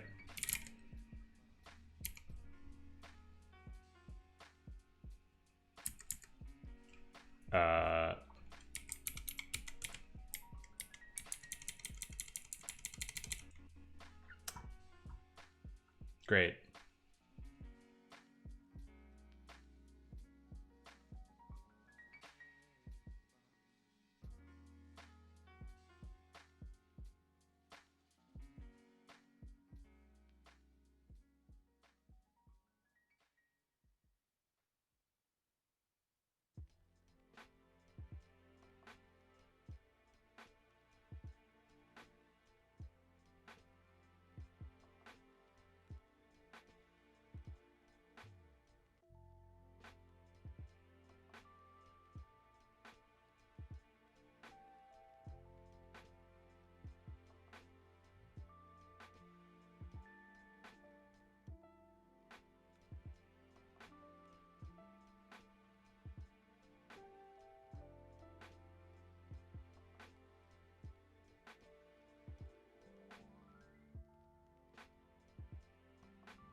The computer's hooked into over 1,000 data banks throughout the world.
popular drink, and it still is. I get more props and stunts than Bruce Willis.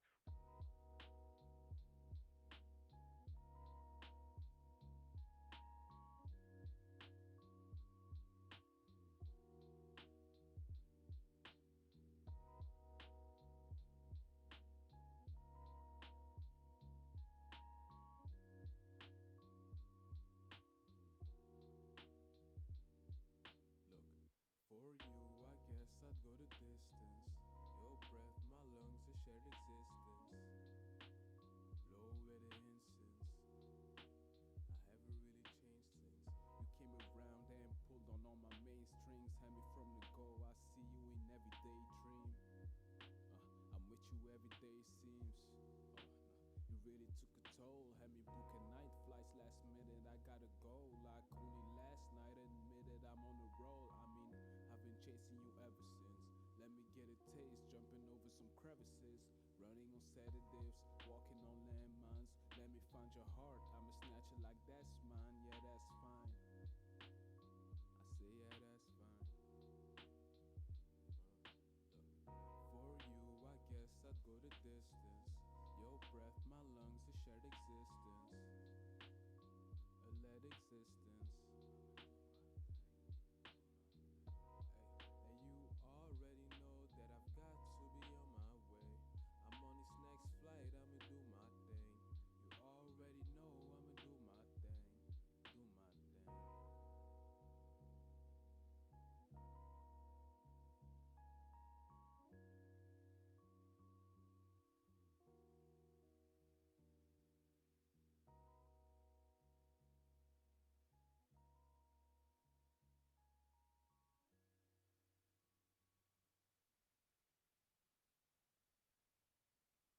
The databank's too big.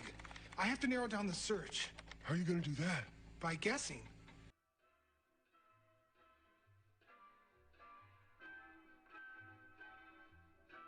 Hey, I'm back. I am back. Okay. Well, so we've got our parser support. What's next? What is going to be next? It's a great question. Ultimately, the next thing is going to be we've got to figure out how to store the function in a descriptor. So that's what this descriptor stuff is all about. Basically, in Cockroach, the way we store DDL stuff is in these protobufs called descriptors. And I think we need a function descriptor, something like that. I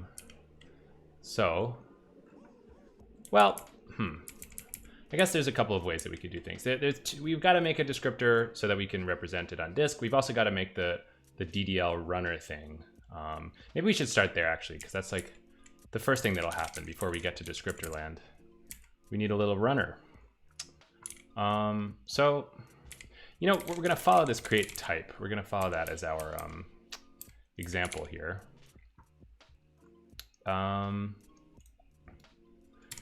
So we've got to make, okay, so the optimizer, right? The optimizer is the thing that does query planning in Cockroach, and there's a way to make a statement that is sort of ignored by the optimizer and just delegates to a just piece of code that runs. That's called an opaque statement. So we're going to make create function an opaque statement.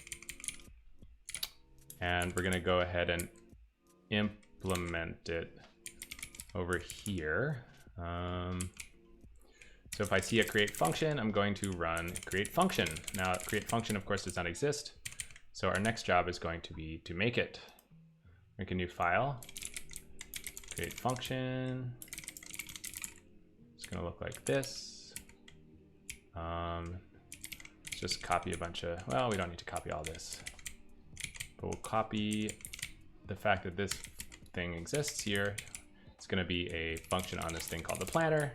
Kind of like a God object that does everything at the beginning of query execution. Hoping that we can copy a bunch of this boilerplate. Check schema change enabled. Just checks to see if schema changes are enabled. Okay, cool. So that's fine. And we do some resolution stuff. Okay, so we're gonna have to implement this stuff. We're gonna need to make a new plan node as well. So thanks for the follow, Smiling Kenshi.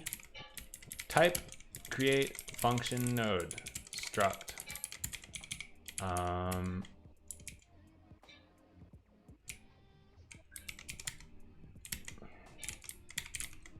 So we're gonna make a little type assertion thing here so that we can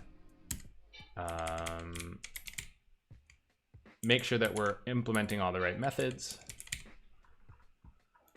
And let's see, so what are we gonna actually need to do here? Our create function, it's got this or replace business, which maybe we could ignore this for now. Maybe we could say if n dot or replace, return nil, errors dot new, unsupported or replace, just so we don't have to deal with that for now. We've got to resolve our name. We've got to make these parameters happen. Then we've got to like parse this string and stuff like that. I mean, this is going to be a whole pain in the butt. I guess we could start by doing that. So we're going to say parse the function definition to see if it's even sensical. So we'll say func ast is equal to parser dot parse one. Is it parse one? What does this do again? Never use split window, but maybe I should. Parse one parses a SQL statement, string return into single statement. Well, I mean, one thing that's interesting is that like theoretically we could have more than one statement in here, but I mean, I think for now, let's go ahead and make sure that it's just a parse one sort of situation. So we're going to say parse one of the function dot funcdef, right? Or do we have to, how do we stir valify this thing? How does this work again? N dot funcdef dot raw string.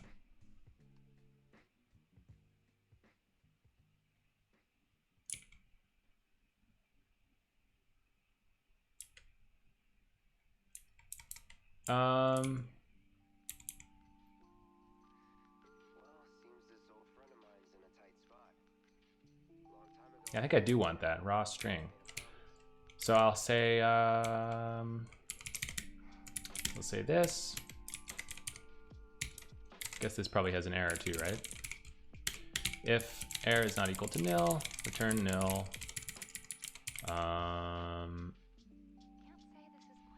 PG error dot. Can I wrap it? Wrap error. Or should I just make a fresh one? I feel like I'll make a fresh one. PG error dot new f PG error dot or PG code dot parse error. Syntax error.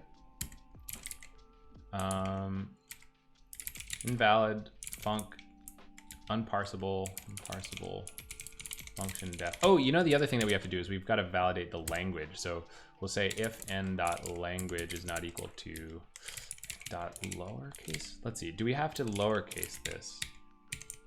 Does this work? It seems like it does. Okay, so if strings dot lower of n dot language not equal to SQL, return nil PG error dot new f PG code dot unsupported. Is it like a language error or something? PG code dot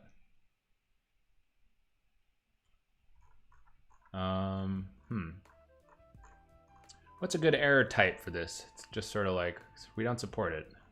Feature not supported. Feature not supported. This is going to be unsupported language. Guess we could 2-upper it. How about we 2-upper it? And then capture this. Supported language. Lang. Okay, very good. So we parse this thing. Unparsable function def blah. And funcdef dot raw string. capture this too. Okay, great. So now that we've parsed it, do we have to like validate it further, I wonder? I feel like we want to validate that it's a select. I feel like if this thing is not a select at this point, we're kind of in trouble. So we're gonna say if, do I cast this thing now? It's a funcast is a statement. So if the statement type is not equal to, what is statement type anyway? No, that's not the right thing. I think we want, oh wait, is it? No, statement type is this like tag thing. I think what we want is, I think we want to cast it. Select statement. Is there such a thing?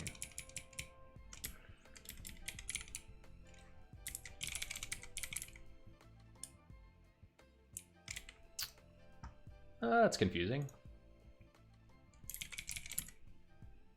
There's a paren select. There's a select. I guess it's probably just select, right? Select statement with an order under limit. I think that's what we want. Want to make sure that it's a select.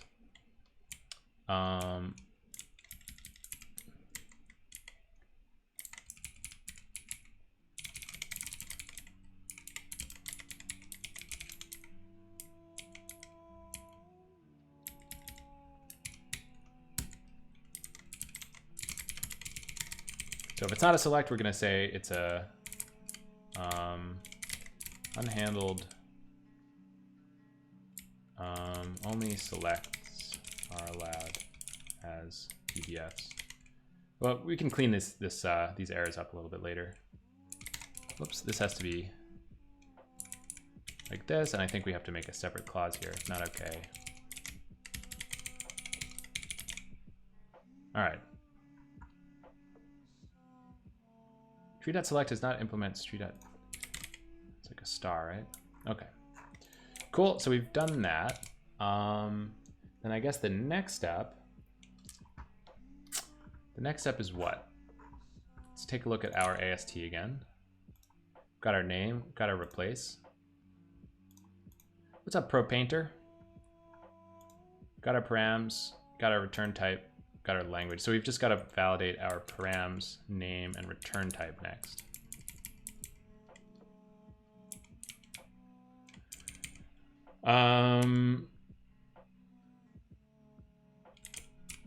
So what does this do? Resolve the new desired type name. Guess we'll want to do this too.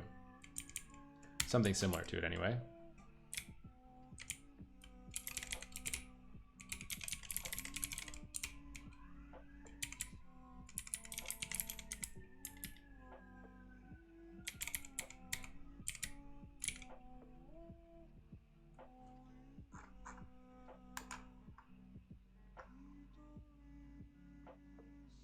Always wondered how database internals work.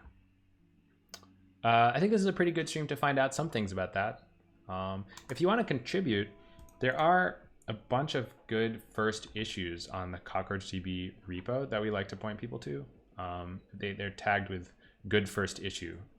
I think I have a command about that even, don't I? Always hard to remember how to figure out what my commands are. But I think if you look on CockroachDB's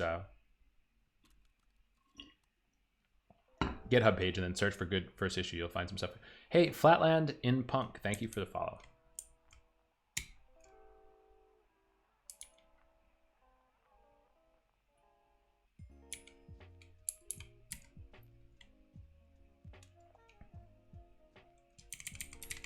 Okay, so it looks like we need to validate some stuff. We resolve our schema and database, check some privileges. Disallow type creation in the system database. All right. Seems a little weird that we're just copying all this code. We could maybe share it, but not sure. Good first issue. There you go. I have too many commands. I don't remember them all. Thank you, Pratik, for helping me out there.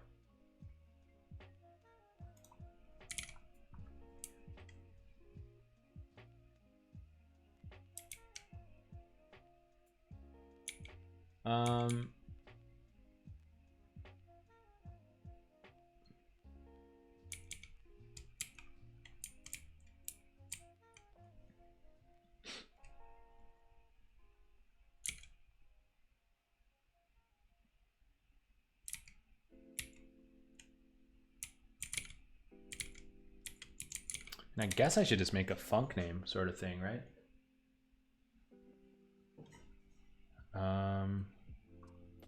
The music is way too relaxing. What makes Go faster over Python? So Python is an interpreted language and Go is a compiled language. So that's kind of one of the big differences. Interpreters versus compilers are pretty different. Interpreters are a program that runs a program by doing it on the fly, kind of. Whereas a compiled language produces directly executable machine code that the computer can run itself. So there's a little bit of a subtle difference there. Another big reason that they're different is that Python doesn't, I think it still has that big like interpreter lock thing, right? There aren't too many concurrent operations that are possible in Python, whereas Go allows you to use threads. Statically typed too, yeah. I guess we should make a func name sort of thing. It seems a little weird, to be honest, but I guess we might need to. Got object name.go. We have function name.go. Maybe we should be able to use this. Resolvable function reference.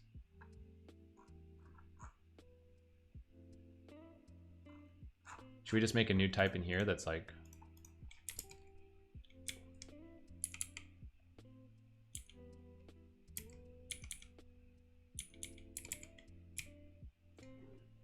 resolvable function reference? Function names are used in expressions in the funcexpert code. General syntax, context prefix dot function name. Does it easier for Go to be portable? Well, I think they're both relatively portable languages because Go's compiler can compile to many different architectures, but Python's also pretty portable because it has an interpreter for many different architectures. So I would say there's similar levels of portability there. Then again, it's easier to ship a Python program to different architectures because you don't have to worry about recompiling it for different architectures. You just ship the program as a .py file, and then the interpreter can run it no matter what the computer type is. Whereas Go, you have to have a compiled version per architecture. Thank you for the follow.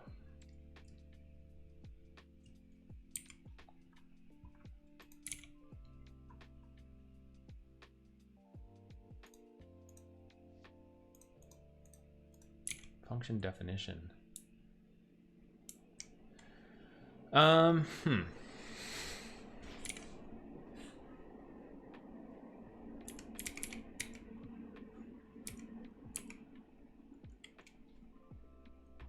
Merry Christmas to you too. Welcome to the stream.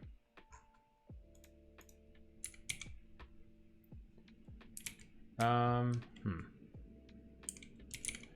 I guess definitely you're gonna have one of these.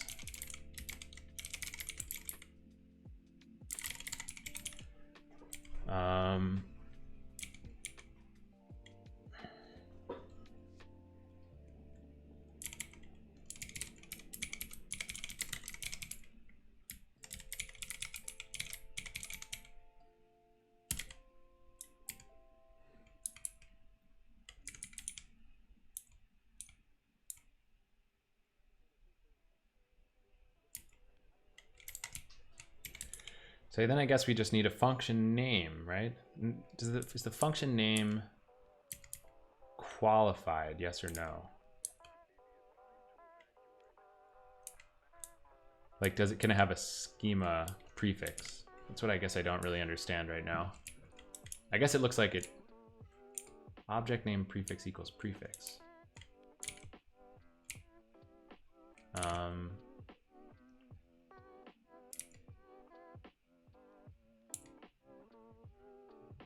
Looks like maybe yes. Most of them will have some of the other issue with the crypto library, crypto issues with Python and almost all machines. That makes sense. Auto completion engine. So this is Goland. It's an IDE from JetBrains. Do Windows machines have Python pre-installed? I don't know.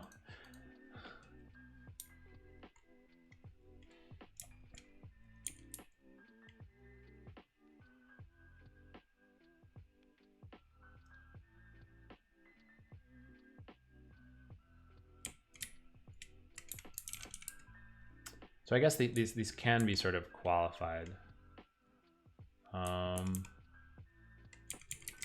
I guess I'll just make, I don't know. I feel weird about this. I guess I just don't know what I'm doing right now. It's a little bit confusing, and I'm just sort of copying some other stuff. So I'll just go ahead and copy this, and we'll see where it gets us later. Hopefully it won't get us too confused. First glance at it was NeoVim. It is Vim. I do use Vim bindings.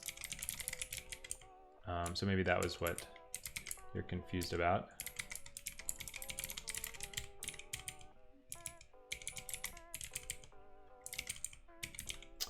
Okay, so then I guess we're gonna go ahead and say this thing's gonna return a tree.funcName.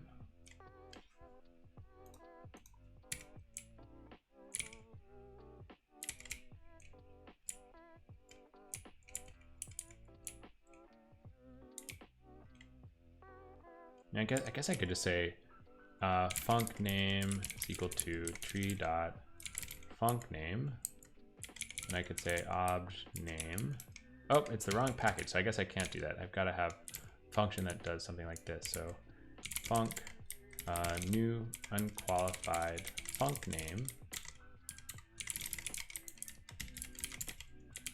And I guess it's going to take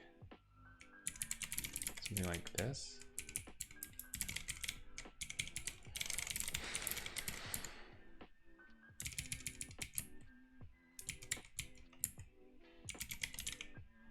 Like this, right? So tree.new unqualified funcName, tree.name, name.object, right? So it's basically just exactly the same as we had before. We're just making a new type for our create function thing as opposed to our create type thing. funcName.object name prefix equals prefix, return funcName. Okay, so then up here,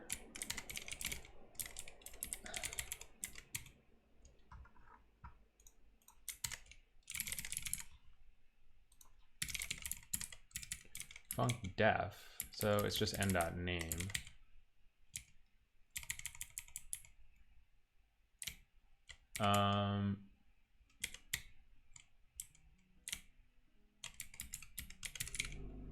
So this is an unresolved name.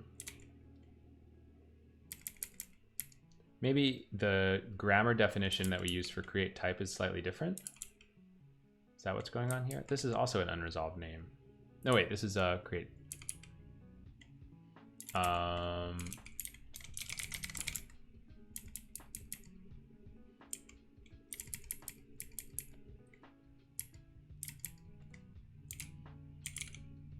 Unresolved object name. Is that not what?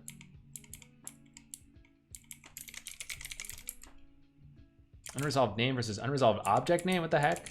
What is the difference?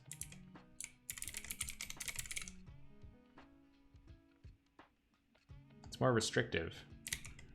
Well, who am I to argue? Who am I to argue? We can go and edit our grammar to do that properly.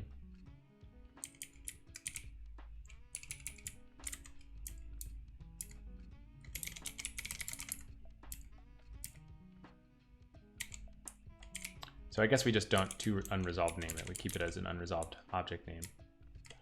Okay. I will take your word for it. And back in create function, we can now pass this thing properly. We say set annotation. Now what is that for? Set annotation. What does it do? It sets the annotation associated with this node. Okay.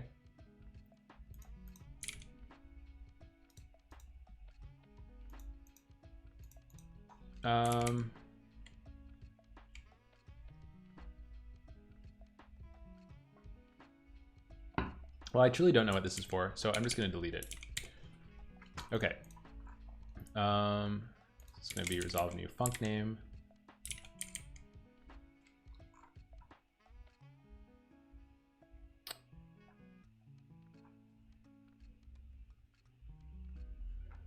Okay, cool. So we've got this stuff set up. I guess we don't need to look at our tree.select at all until later. So we'll just ignore that. And the next step is actually implementing our runner for this, right?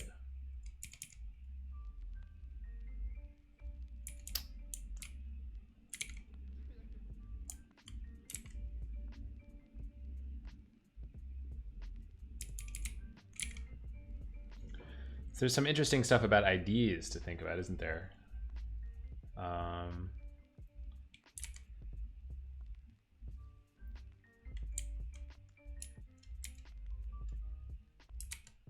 What's up, Boratsky? Learn writing at the fancy keyboard? Just like a week or two. So start exec. So these should all be pointers.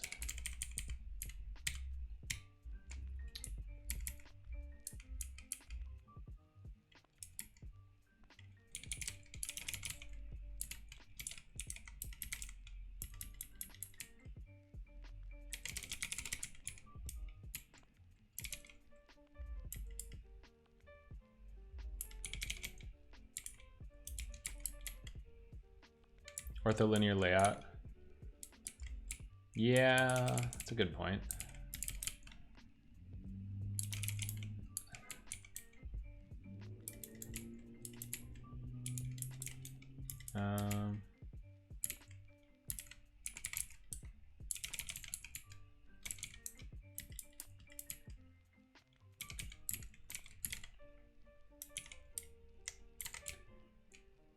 Moonlander, I think you'll figure it out pretty quick.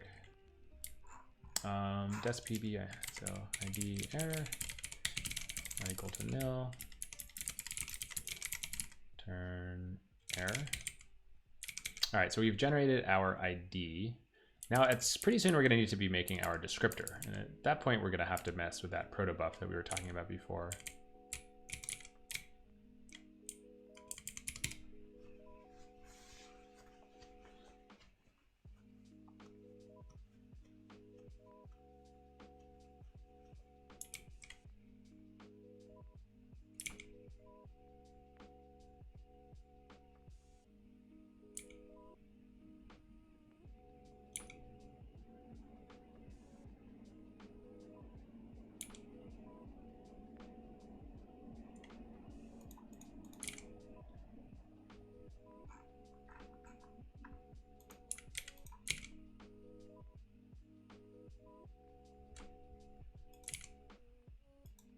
All right, well, let's go ahead and make our new descriptor then. I think that's the next step. So we'll go to structure.proto. We'll uncomment all this stuff. This is what we sort of messed with a little bit before stream. We didn't do too much though.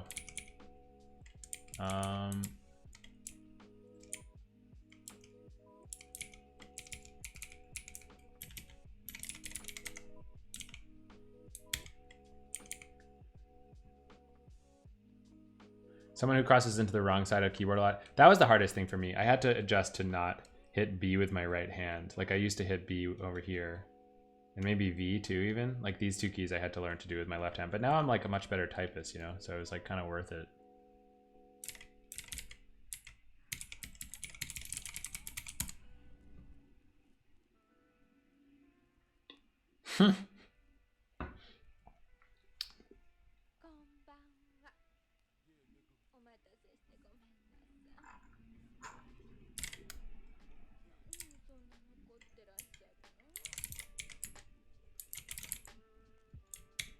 Okay, so we have our function descriptor. What do we need to add to it? This is a bunch of boilerplate, but we've got to actually add the stuff. So the stuff is going to be what? I mean, fundamentally, it's just going to be a string, I feel like, because that's how we've been storing all this other stuff. So we'll say optional string. It's going to be the def is equal to 15. And we can give it the old go proto dot nullable equals false thing.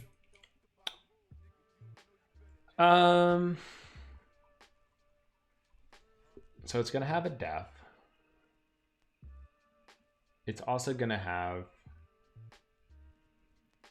I mean, there's a few options that eventually we'll want to have on it. Like there's this like nullability business. So if you look, so there's a whole new world that we're going to have to get into pretty soon, where looking at what functions are defined as, they've got all these different properties.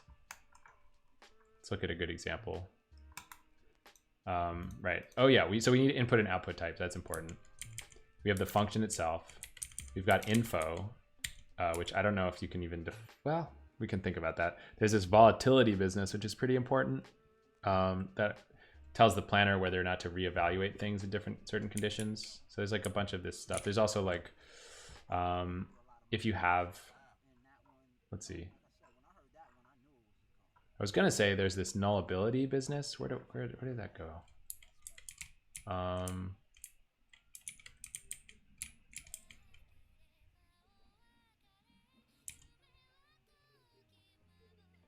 What is this?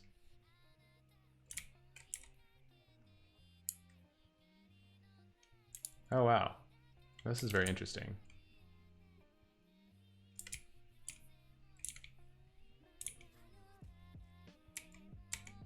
This is very interesting because we may be able to reuse this. I didn't know we added this. Yep. Specialized back built in, ignore volatility. Where's basically there's a function that allows you to say whether or not. So you know how in SQL, if you say select abs of null, this is gonna give back null.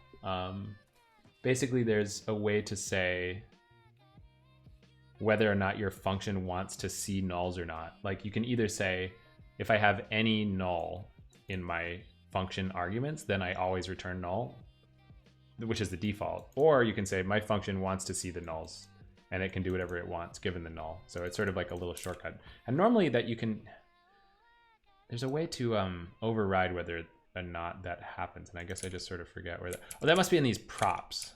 So function properties is something separate and it's got undocumented, private, nullable args. That's what I'm talking about. There's a bunch of other stuff here.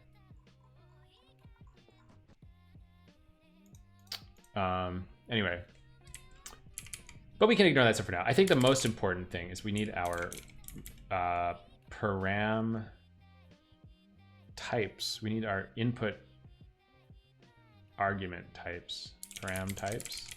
This is gonna actually be like a list, repeated.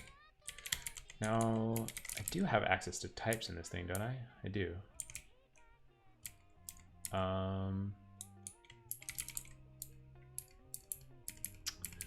Where is my column type? Column descriptor name.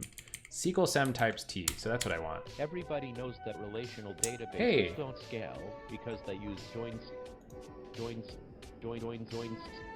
and write to disk. Thank you so much for that Prime Gaming subscription, Kreztor. I really appreciate your support. Thanks for sticking around the stream, and thanks for choosing to spend your Prime sub on me. So really appreciate that, man. Really appreciate that. Keep it up. I will try. The computer's hooked into over 1,000. What's up, databases baby? throughout the world. Thank you for the follow.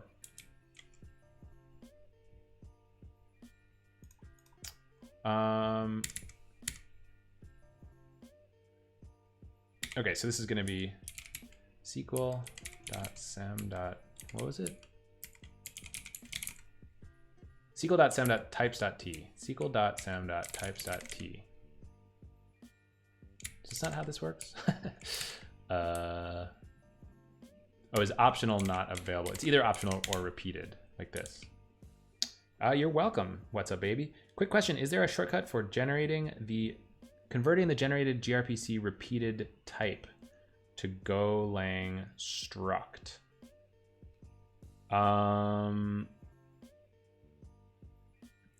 Oh, I see. So, I see. Basically, you're saying as opposed to having it in a slice. I think by default these get turned into slices, and you're saying, could I turn it into a named type? I think that if you're using GoGo Proto, which you may not be, I think that this gogo proto cast type thing is something that you can use. So if you specify it as gogo proto cast type as a type that's defined as the slice, then everything should work. Does that make sense? I think it's cast type. There might be like some other thing, custom type or something, but it's one of these gogo proto options.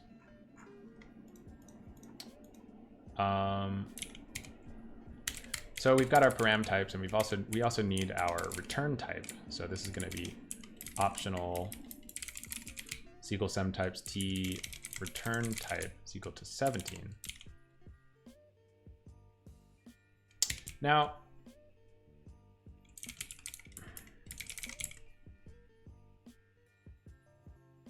I don't think that we want this one to be nullable because as a repeated field, it's a slice and an empty slice is empty.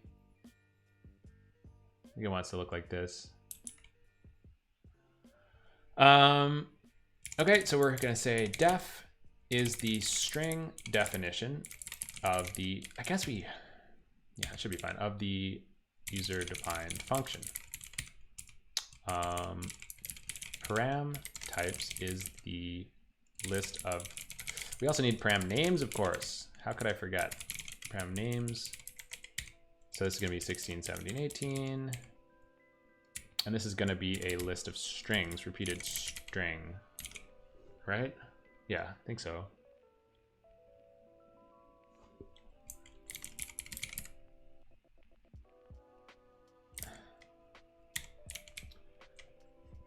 Param names is the list of parameter names to the function. Param types is a list of parameter types to the function. Return type is the return type. It's pretty obvious documentation here. Return type of the function. All right. So given that, is that all we need? Technically, there's also this language definition business, but since we only support one for now, I think I'm going to skip it. So let's go ahead and generate our protobuf here.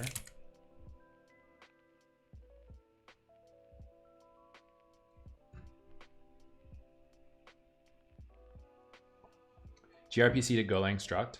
So this is, I mean, protobuf, gRPC, I don't know if that's what you mean, but so basically what that make file command does is it takes this protobuf definition and it compiles it into structs. Example repeated gets converted into proto object, but when I try passing slice custom object with the same properties, Go says that it can't use the type.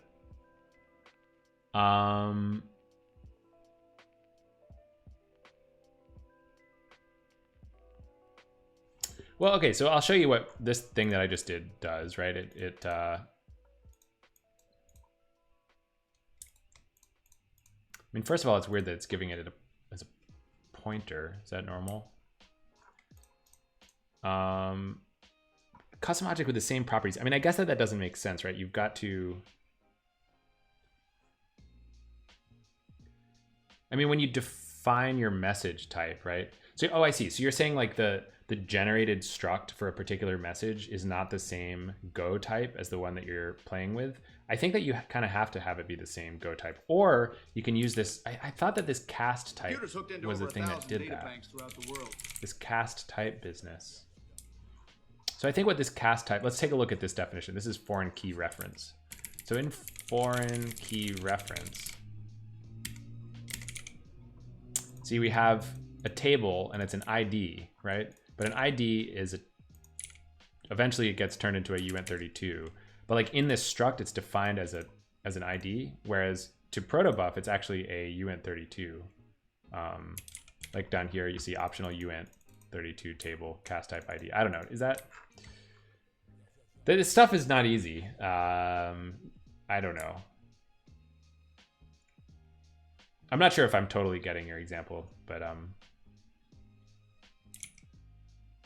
something messed up with your linter? There could be. Computers hooked into over 1,000. Thank you for the follows, Mana and Jamia.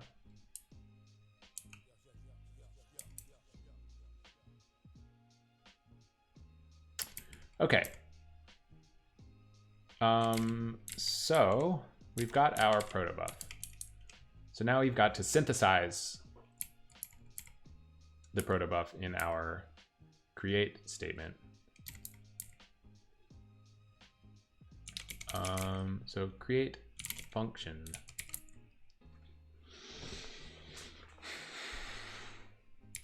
I guess, I mean, what they've done over in the create type world is that they have a whole package just for type descriptors.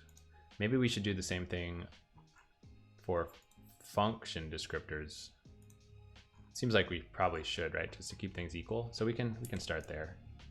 So we'll make a new, let's see, make dir package SQL catalog func desk. Then, so we're gonna have func desk.go. It looks like we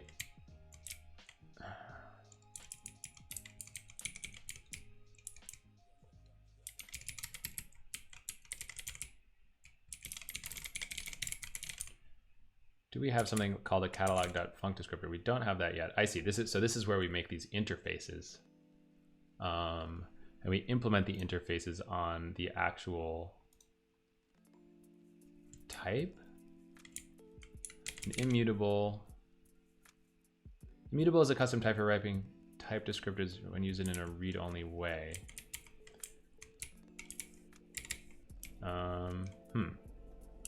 Well, I guess I can start by making an immutable that wraps my actual func descriptor thing. So this is going to wrap a function descriptor. Should I call this func descriptor or function descriptor? Maybe I'll call it func descriptor. So that way it sort of lines up more easily with everything else. In the DBMS course, they taught us B trees and all. Do they ever come to use ever? Definitely. So in CockroachDB, we use a different kind of storage engine than B trees called LSM tree, a log structured merge tree. So RocksDB is a storage engine that is an LSM tree based storage engine. We used to use that. We switched to something called Pebble instead. But anyway, yeah, I mean, B trees, LSM trees, they're both important for sure. Thank you for the follow use phone instead. So let's just rename this to be func descriptor, recompile our protos just so things stay a little, what the heck did I just do?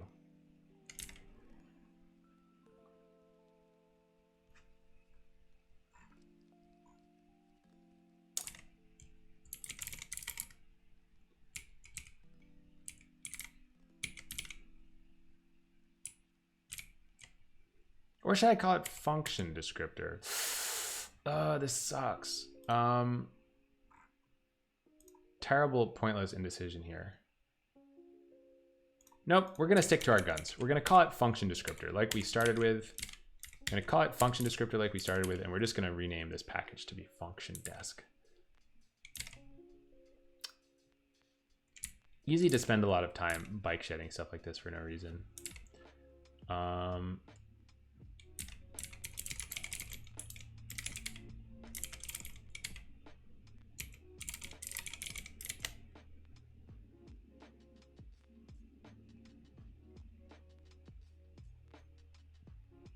I'm still bike shedding it in my head.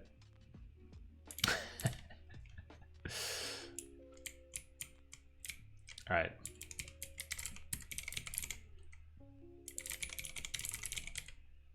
Func is better than function?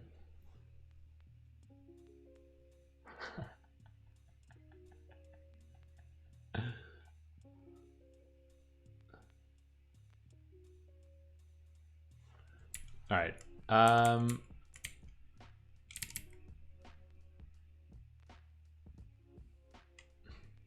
Okay, you've convinced me. You've convinced me.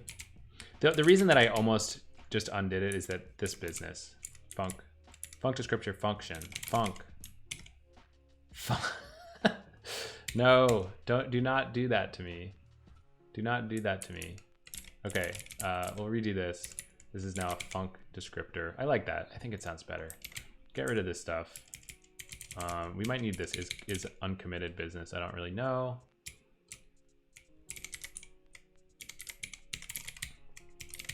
We're going to make an immutable and a mutable. The mutable is going to wrap the immutable.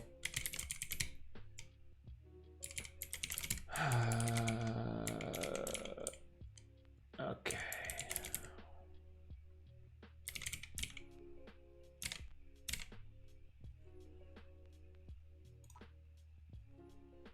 All right, so next we've got to just F.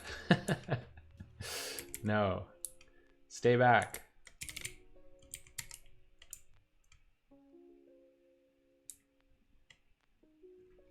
Will eventually be called typedesk.descriptor. Why is that? Is that the better thing to do here?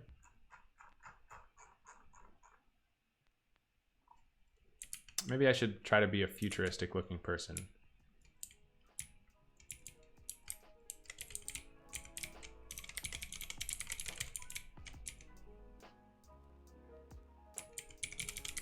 So this thing embeds catalog.descriptor.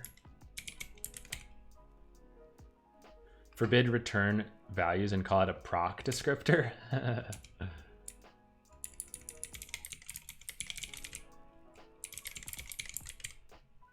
So I don't know about any of this stuff, so I'm just going to delete all of it. Maybe I'll keep has pending schema changes. That seems important. I bet we'll need this hydration business too, but we'll get to that later. Set cover. Previous streams mentioned CockroachDB uses column families, looking at blah, blah, blah, blah. So this is a common point of confusion, set cover. A CockroachDB column family is completely distinct from the concept of a RocksDB column family. A CockroachDB column family is a way of breaking up a table into multiple key value pairs. So by default, if I said create table A int primary key, B int, C int, insert, whoops, call it A, insert into values 1, 2, 3. So by default, this is going to be stored as a single key value pair on disk that points from A to B comma C basically. And you can verify this with this auto trace thing. So if I say at auto trace equals on comma KV, then I say select star from A. Over here, you can see this fetched thing, right? Fetched A primary points to 2, 3. So it's a little hard to read, but this is just saying that there's a single key that stores 2 and 3. Whereas if I said, so if I made a new table called a fam, and then I said family A, B, and then family C. And then, whoops, I still have auto trace on, so that's kind of confusing. So then if I said insert into A values, A fam values 1, 2, 3, you can see that it actually does 2 puts. So one that points from 1 to 2 and one that points from 1 to 3. So then if I select from A fam, select star from A fam, you actually get two keys back, one B pointing to 2 and one C pointing to 3. And that's because the families split the row up into multiple key value pairs. And so it's helpful for contention, because if I just said select B from A fam, it only has to, well, theoretically only has to scan B. I'm not sure why. Oh, because the reason is that I have to do a pin. So if I say select B from A fam where A is equal to 1, then you can see it only has to fetch this one key. If I'd said select C where A fam where A equals 1, it only has to select one key as well. So that's what families are. I don't know. Does that make sense? It's kind of just about breaking a row up into multiple key value pairs. Nothing to do with RocksDB column families, which is something completely different. Where's the Santa hat? I don't have one. All right.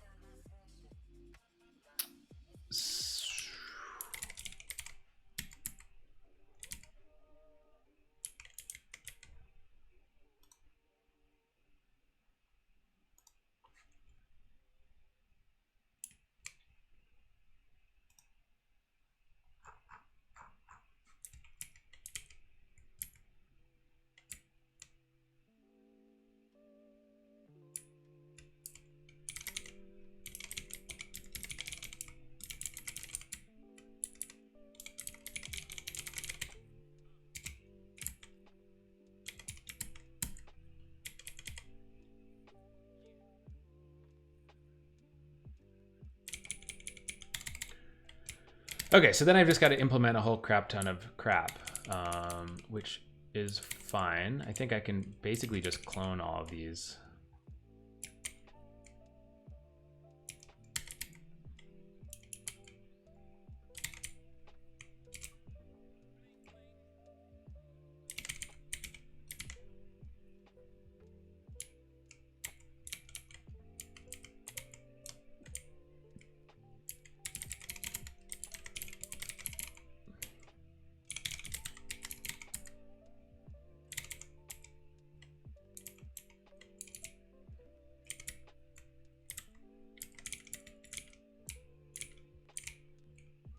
State. What is state? Where does state come from? Descriptor state. Did I not add one of those to my func descriptor? Because I'll definitely need one.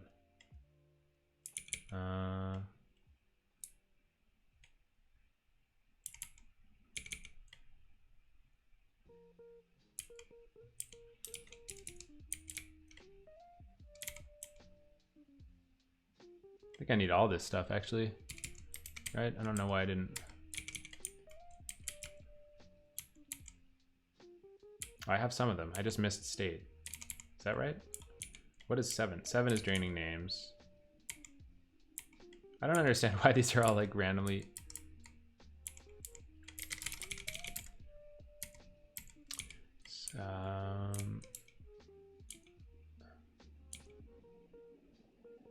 Yeah, the order is just like completely random. Don't understand what the deal is with the orders here. But you know.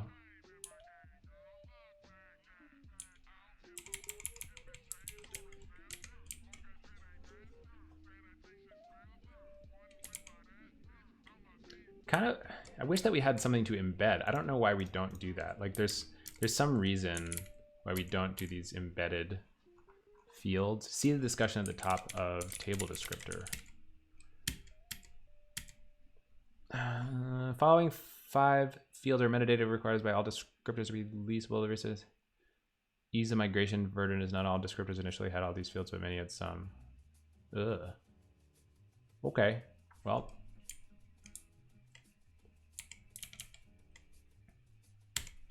Learning Vim or getting used to Ergo? Definitely learning Vim. That took me quite a while. Learning Vim is never, you're never done learning Vim, right? That's the thing. I'm always learning new things in Vim.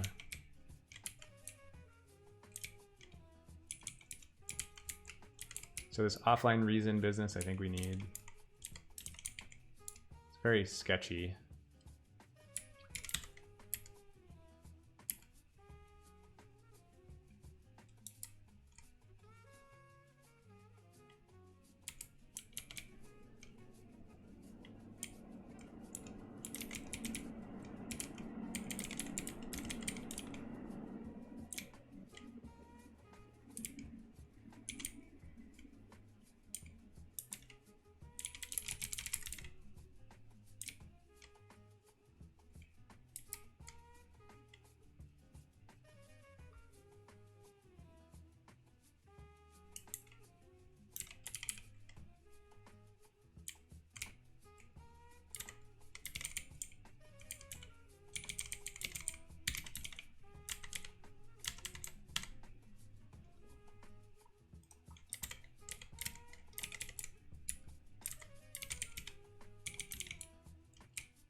Cool Vim trick I learned recently. See, oh, so that changes everything within the block that you're in. Yeah, that's pretty cool.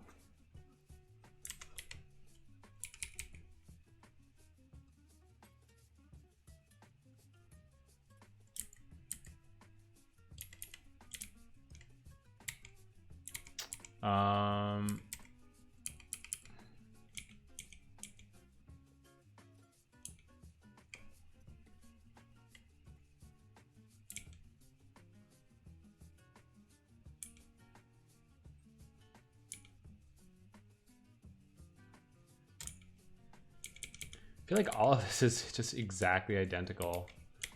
I don't know. Seems really weird that we don't just have something to embed. Yeah, this thing. I see. Well, YOLO.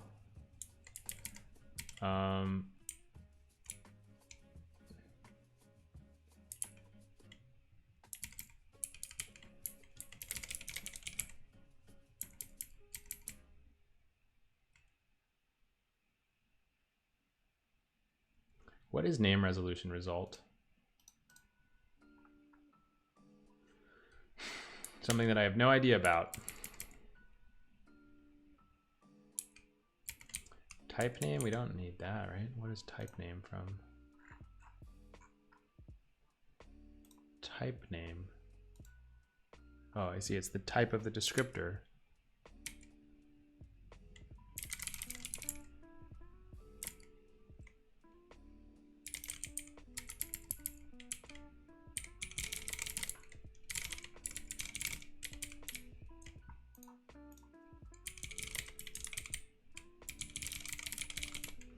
Audit mode? What the heck? Uh-oh. Well, that's not what we want. That's going to be an infinite loop. Disabled. Audit mode? I guess it's just, we don't audit these things. Sure. So for offline reason, we return desk.offline reason. For the func desk itself, we're going to return desk.func descriptor, address of. Has pending schema changes.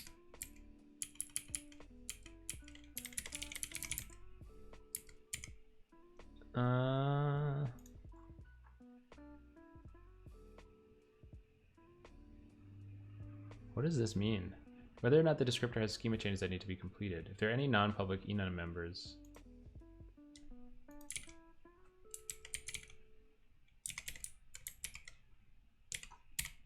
I don't really understand that. Why don't we look at what the schema desk does? Pending.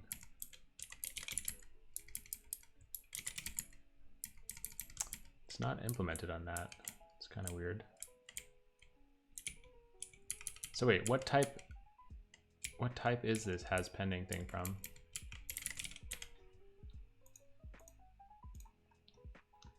It's from, oh. We edited it ourselves. It seems like we probably don't need it. All right, so what about the rest of these things? We can get rid of this thing. Maybe increment version. Should be a plugin that flashes a Vim key binding every time you open, oh, like key promoter X or something. I hear key promoter is like a popular one.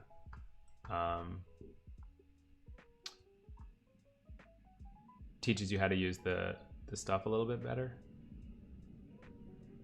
Hold on, you guys, I'll be right back.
Okay.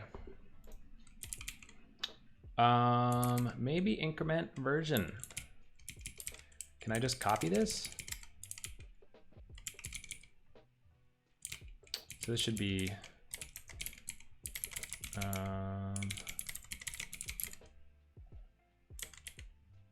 cluster version. Is that something that I need to have in my proto? What is cluster version? Oh, cluster version. I see. Wait, what? Oh, it has an immutable and a cluster. Ooh, I see. Interesting. So what this is about is a mutable descriptor has an immutable copy that's not really immutable. This is sort of confusing. It's just like the copy that we're playing with, and then the version that is actually immutable that's in use by the cluster. So it's something that we're modifying. We modify this part, and this is the part that's supposed to stay stable.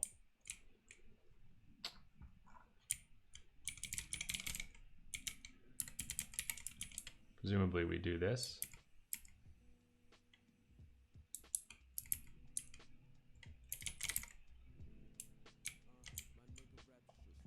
Does anyone know how Golang performs on ARM MacBooks? I hear it's pretty good.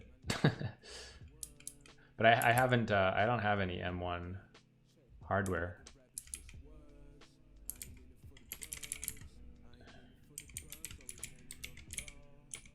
Seems like we can copy some of these. All this stuff should really be sitting on some shared embedded struct or something.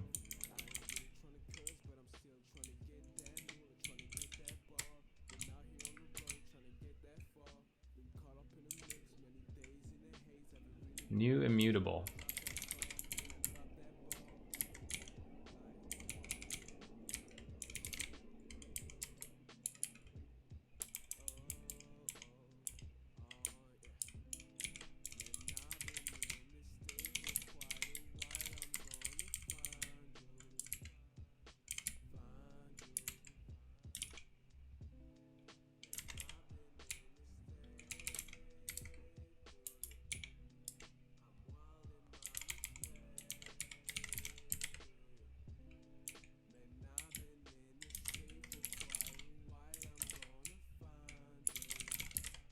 Go 1.16 officially add support for it, but it's still in beta.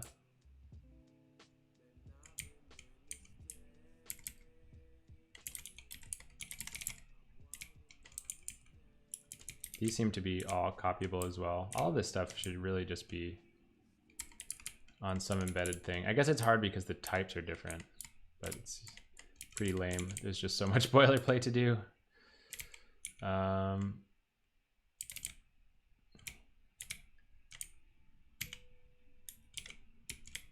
Okay, so we've got a bunch of new boilerplate. Congratulations, everybody.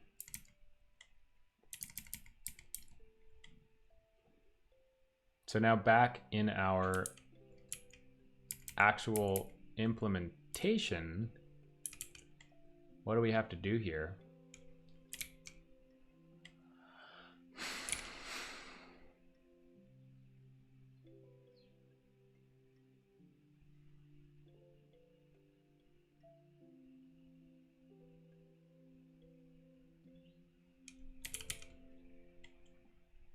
I mean, first thing, I guess we can synthesize our new descriptor. So we can say c dot is equal to desc pb dot func descriptor. And we have a name, an ID. So our name is going to be our c dot n dot name. Now, do we have to like...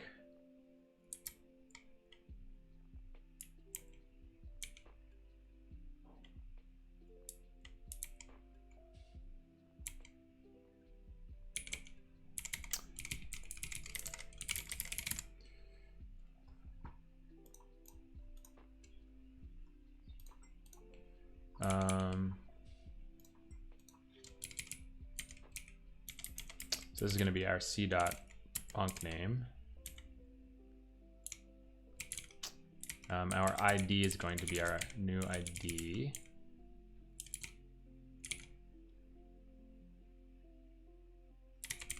Our def is going to be our c dot n dot func def dot raw string.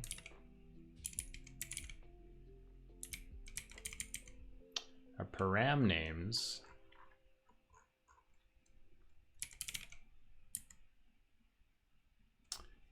Five is less than 100 is false. Yeah, if they're both strings, because the strings sort lexicographically. If they're integers, of course, it's going to be true. But if they're strings, yeah.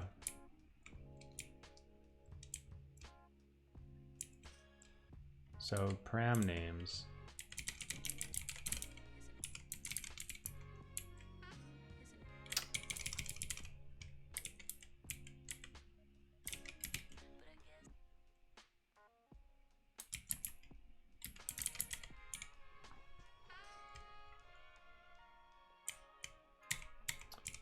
So I guess we'll have param names is equal to string param name. Oops, what am I saying? Make string len c dot n dot params. Same thing for param types. This is going to be a types dot t, or does this need to be some kind of weird like prototypes dot t thing? I think it needs to be a weird prototypes t thing. So for that, how is that going to work? That's like a is there like an internal type? Is this the thing? I think these are the protobuf ones, right? Yep. Okay. So we'll say param names of I is equal to c dot n dot params dot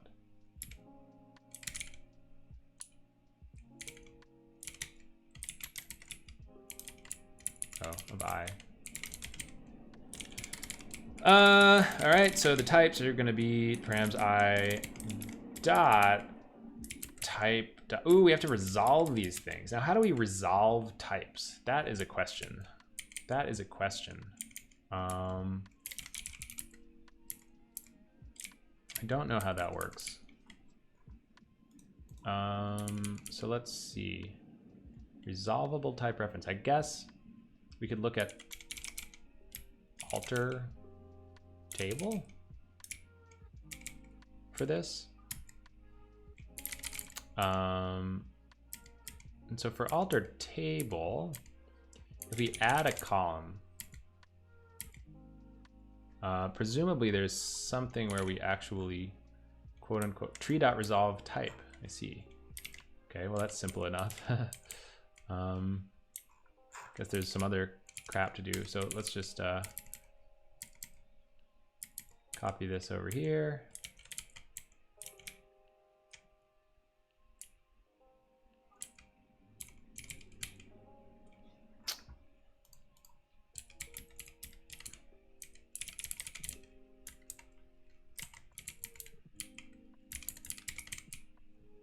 So param.type, right? Is that allowed in Python? I really doubt it, right?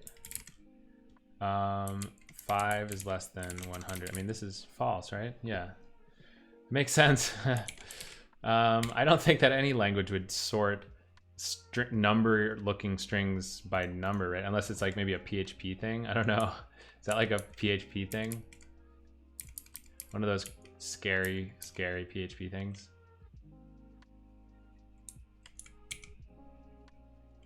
Where does this version come from? Active version or empty? Okay.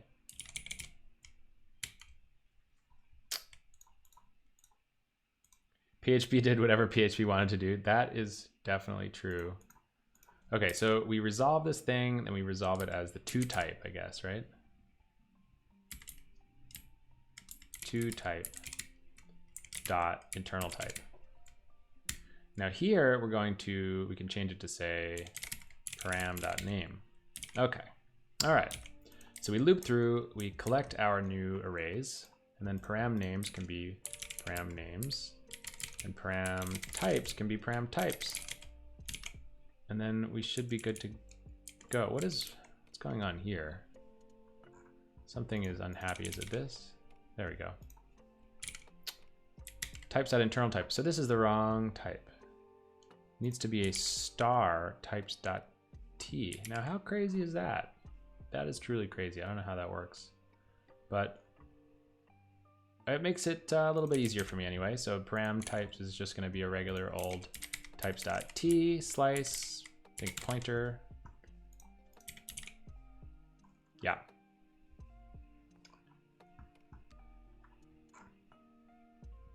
Oh, that's your problem? Interesting. So the way that we did that, wait, what a simple fix? But I think this is a very specific thing. Oh, you're just saying that your slices were the wrong type. Yeah, you can't convert slices of type X to slices of type Y, even if X and Y are the same things in Go.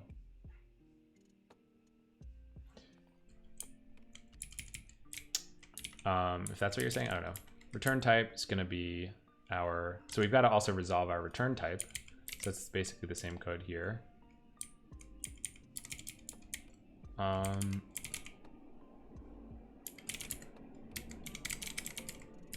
So that's params dot, no wait, that's oh,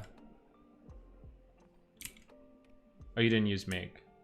C dot n dot return type. All right, so we got our ret type. We go like this.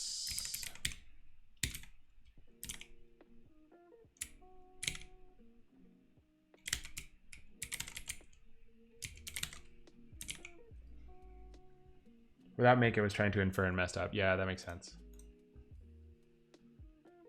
All right. Got our new descriptor.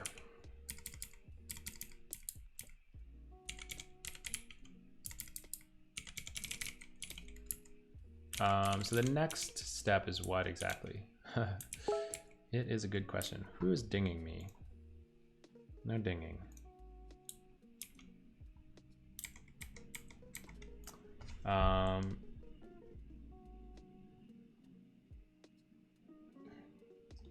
One sec here. Okay. Okay. Next up, create schema.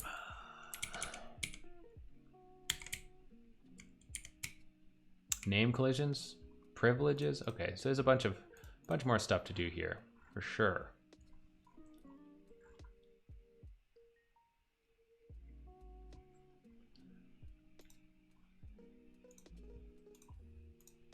Looks like this time we're not gonna quite get to using these things. We might get to finishing writing them to disk, but we're definitely not gonna get to using them at this point. But that's all right. Definitely gonna be making some good progress.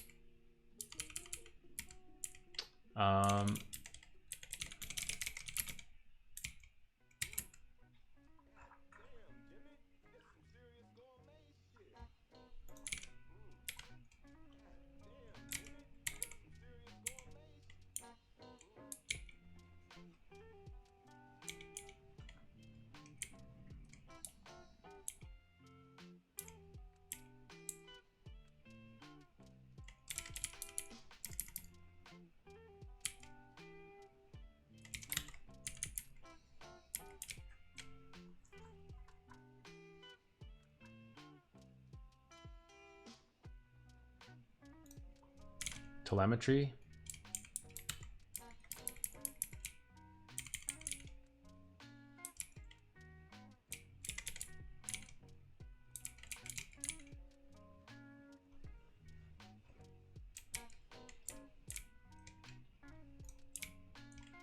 Oh, wow.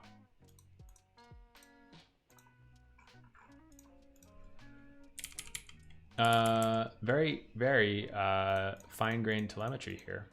Fascinating. It is truly fascinating. What's going on with func name here? Should be a tree.func name.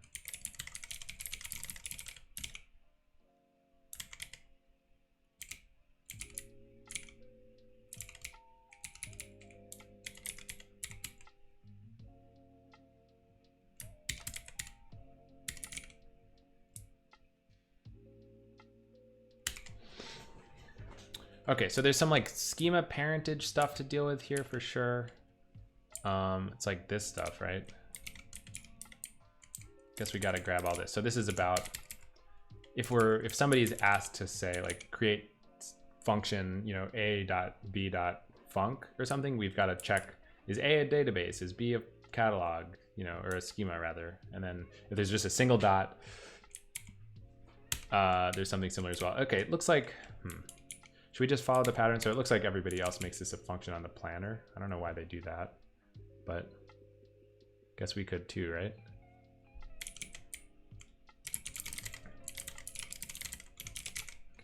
Um,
it's Goland. It's the JetBrains IDE for Go.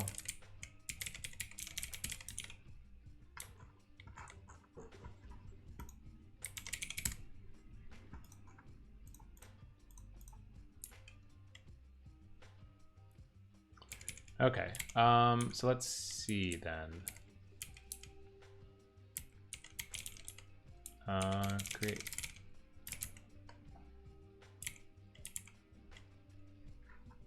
User defined func. Oh, dang. Golang IDE. Do I just keep saying Golang? I will notice that there's like a camp. Some people really care about saying Golang or not saying Golang. Not everybody seems to care that much about this. Not gonna lie. M. Dembski and you're anti-Golang zealots. But I think, who was I watching? I was watching somebody who I thought was a Go person. And they said Golang.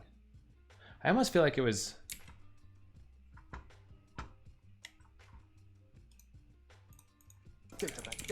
Databanks.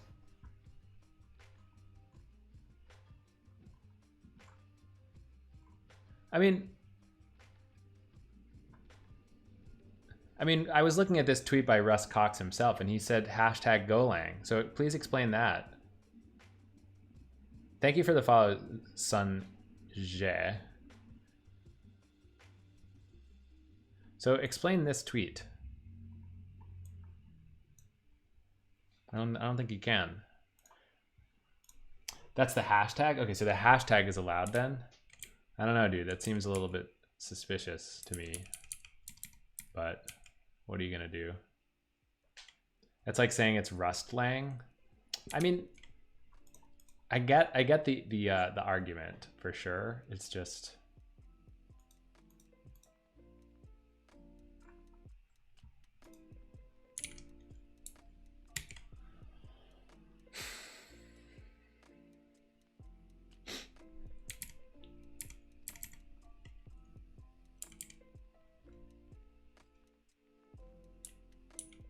Just stop being wrong.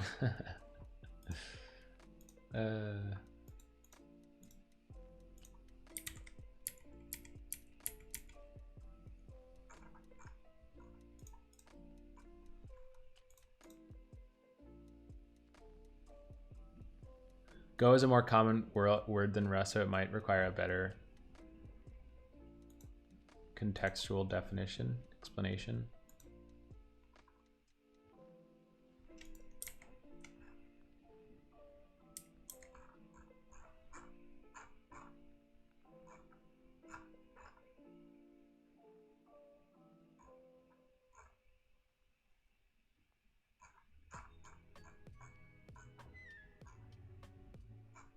I don't know. This stuff is kind of complicated. What's up, Heliosk? Chronic Z, I always have a hard time reading your name because it's the background is so close to black, or the color is so close to black.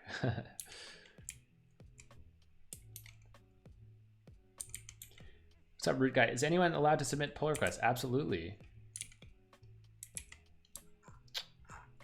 Absolutely.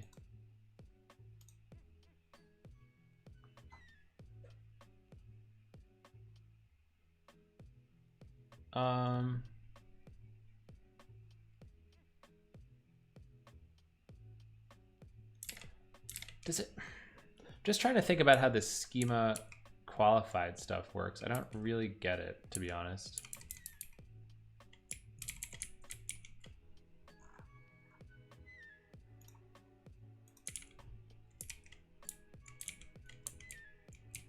Object name prefix. It's got to be this thing, right? And so we have that in the thing that we get passed. Oh, but we're not passing it. It's func name thing, right? New func name. Yeah, we're not using this func name properly. So I think we have to pass that over here. Func c dot func name. Func name g dot func name. Okay, so then I guess we can actually do this thing. Then we have to get the schema descriptor somehow, right?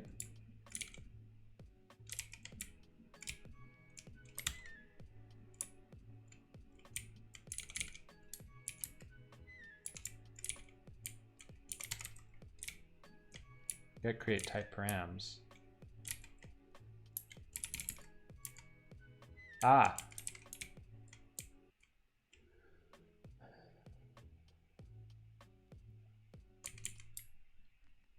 So I think we want all this stuff basically. If it's the public schema, then check a bunch of stuff here, which I don't. So I guess we'll have to do the same thing for built-ins, right? Get the ID of the schema the type is being created. Okay, so let's just grab this stuff here.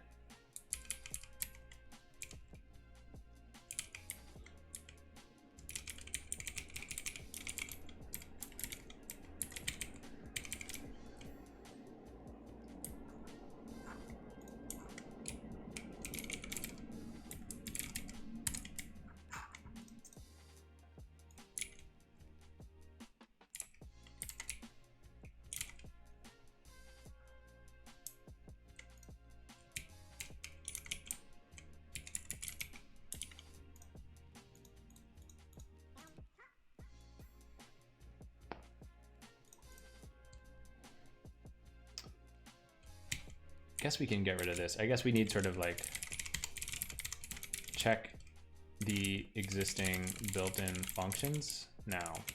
I guess we can, what would this look like? It would be like g dot, or it's like built-ins dot all built-in names.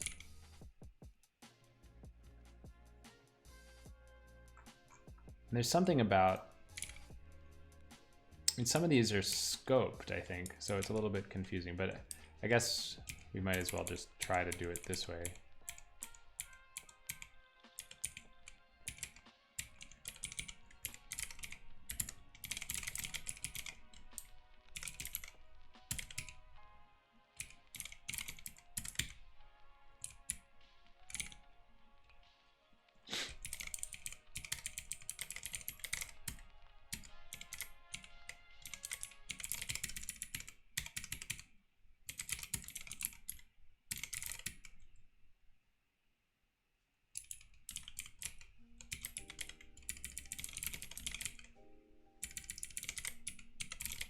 IdeaVim versus VS Code keymap. I don't know what VS Code keymap would be like.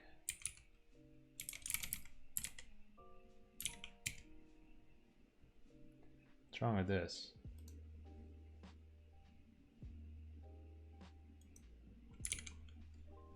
Oh, it's a slice. It's not a map. What the heck? Wait a minute. Fun defs? Maybe we want fun defs then.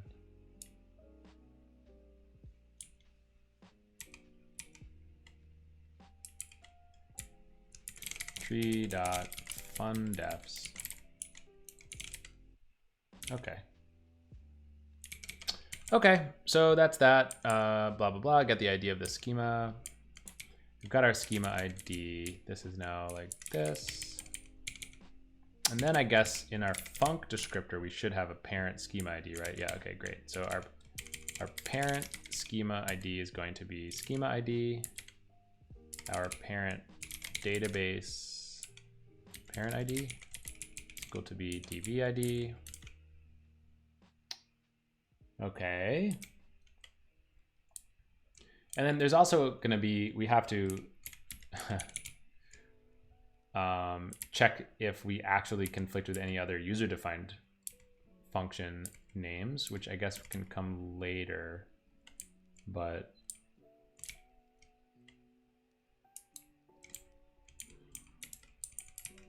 yeah, it's looking like this, right? I guess we might as well do it here while we're just cargo culting stuff that already exists. We can cargo cult. That's how the world goes around, cargo culting.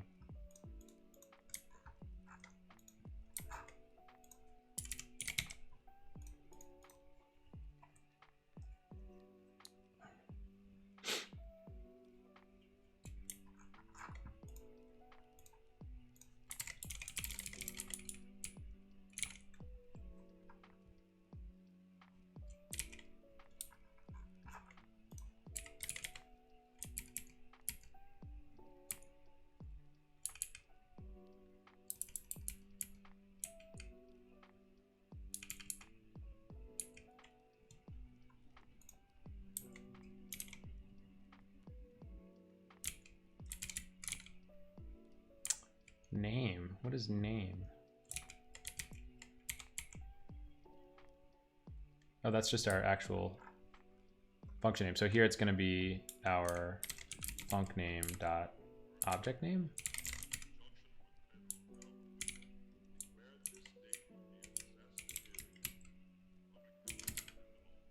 Okay.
All right, so we try to get this key thing. We make our descriptor, and then I guess at a certain point we get to insert the descriptor. There's some event logging stuff. There's quite a lot of functionality here that I don't fully understand. Func key, new desk. This needs to be a descriptor. Okay, so func desk. I guess to make a func desk, we've got to wrap it.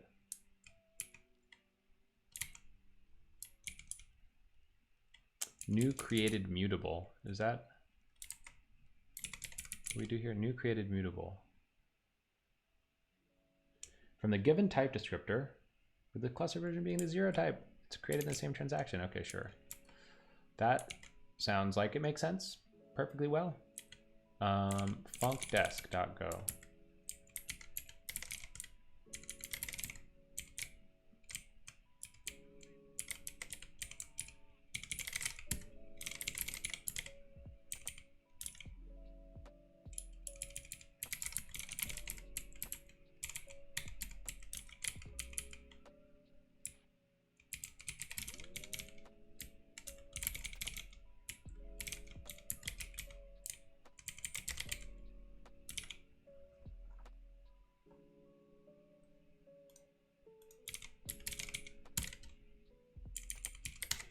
All right, and then this thing is what? This thing is our job desk. So our job desk should really be create type plus func name dot string.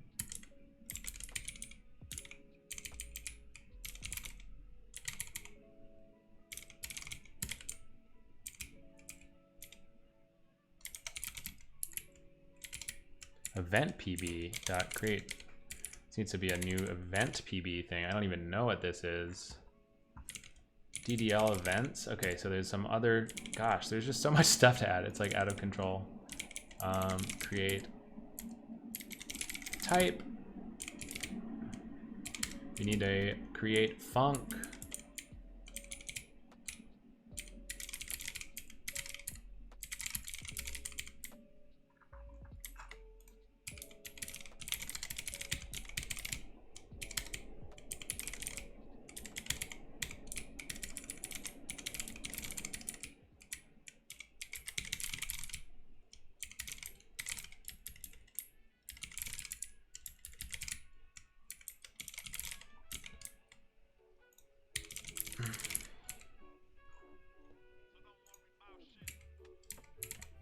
Feels mildly dirty to do all this copying, but I don't know, man.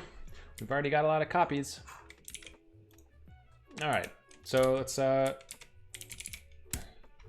redo our make protobuf here.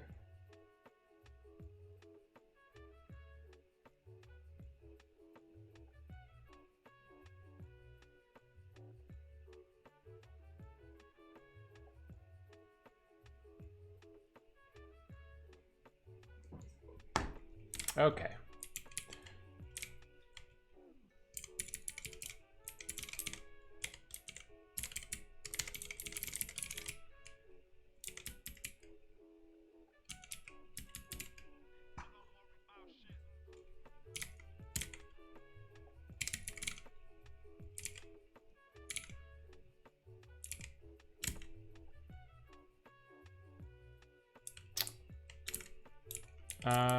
All right, it looks like there's some methods that I need to implement, huh?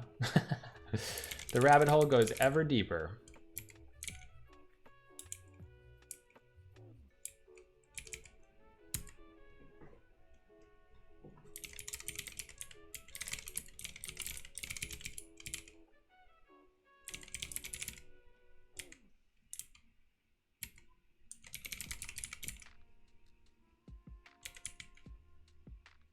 Code generated by GenGo. Do not edit.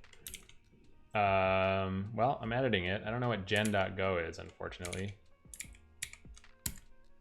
Oh gosh. Okay. So I've got to figure out what gen.go is. Oh man, oh man, oh man, oh man, oh man. How do I run this thing?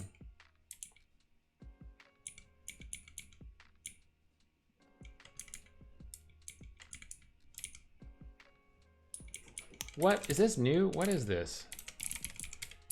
Gen? Oh, I see. So maybe I can just make it.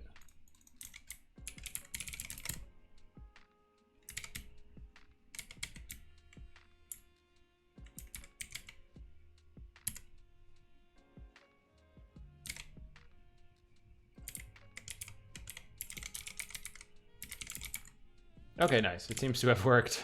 Fantastic. All right, we're killing it. We're killing it. Okay, so we've logged our event. We've created our descriptor.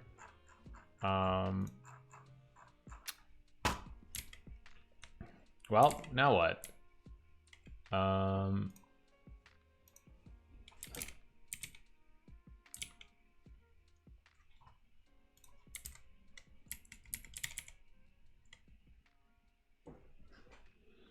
Now what we do is presumably, like, I don't know, compile the whole database and see what breaks. Like maybe if this works, maybe what we could test is just like, can you run a create func and does it make a descriptor? And then I think we're gonna probably put things down for now, because pretty soon I'm gonna have to leave and go do Christmas Eve kind of things with some family. I'm thinking that I can probably, so next week is pretty slow. Thinking I might want to try to do something crazy like stream a lot next week, like more than just a single day. That could be pretty fun.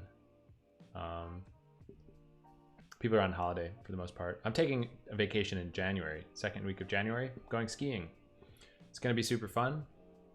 But yeah, maybe while people are away, I can kind of do a little bit more streaming than I normally do. I do like streaming quite a bit, so it's a good time to do it. If you've got the opportunity, maybe you got to take up that opportunity. Seize the day, you know? Just do what it is that makes you happy.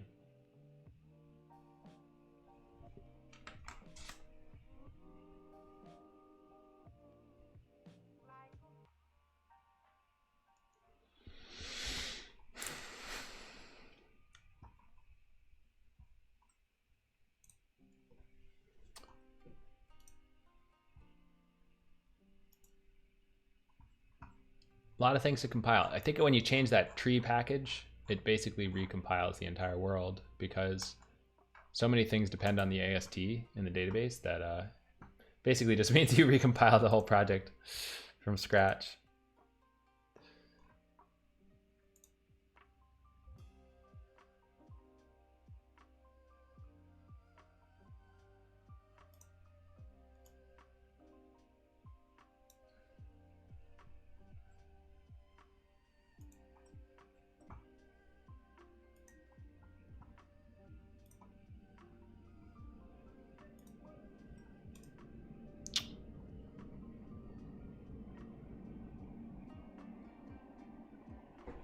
All right, well, what happens?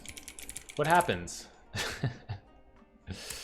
Create function a, no wait, create function a int returns int as select a language SQL. This is the most classic thing. I should have expected that this would happen. Yep. All right, well, it's because we, oh, right. So there's a bunch of like random stuff we have to do to these plan nodes before we can actually use them. We've got to like add them to some switch statements and stuff like that. So let's just quickly go ahead and do that. So create, we'll just copy what create type node does.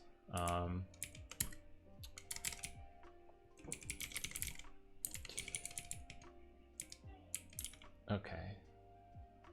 Well, this is not really helpful.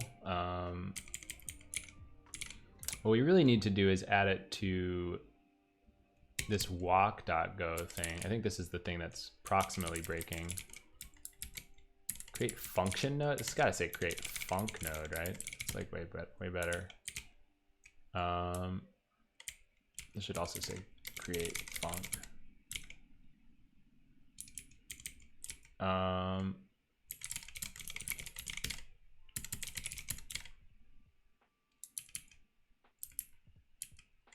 Did see something kind of interesting. This reading own rights business. I don't know what that's about. Presumably we need to implement it as well. Reading own rights. What is that? What is that? What does that even do?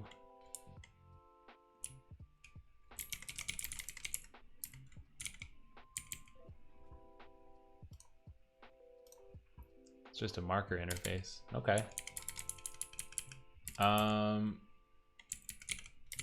Oh yeah, we've got to fix these too, huh?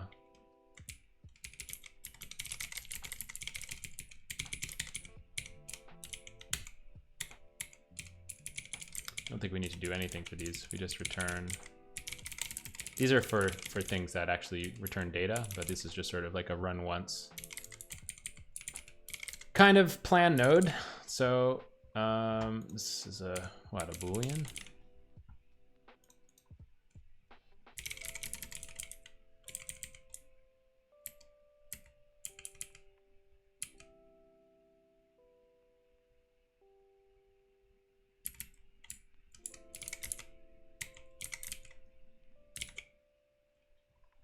What's wrong with this? Marker redeclared?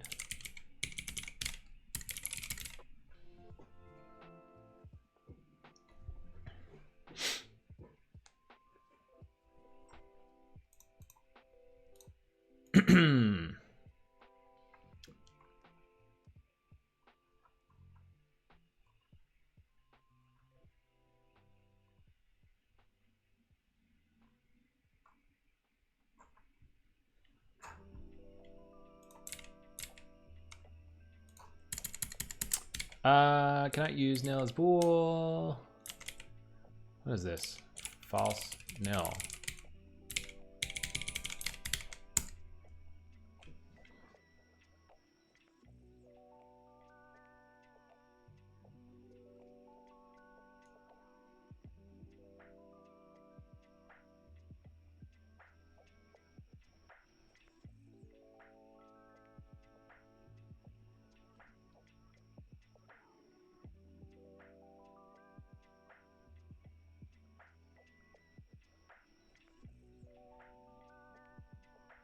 The coding's going good.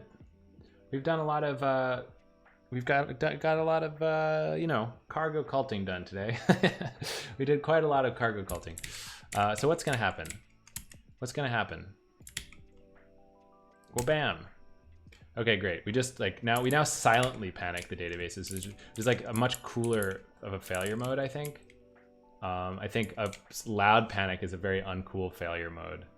But yeah, we're working on user-defined functions. We've been long scared of user-defined functions here in CockroachDB development land, and I've decided that there's no strong reason to be so afraid of them. So I've decided that I'm gonna just attempt to see what happens if I try to make them. And so far, it's been a total cargo cult fest, which is fine. Okay, so what happened? Unexpected type while creating descriptor. Well, that makes sense. Probably there's some stuff to fill out that I haven't done, huh? Create user-defined function. So let's just rename this while we're at it. Create user-defined func, please. Never say function again.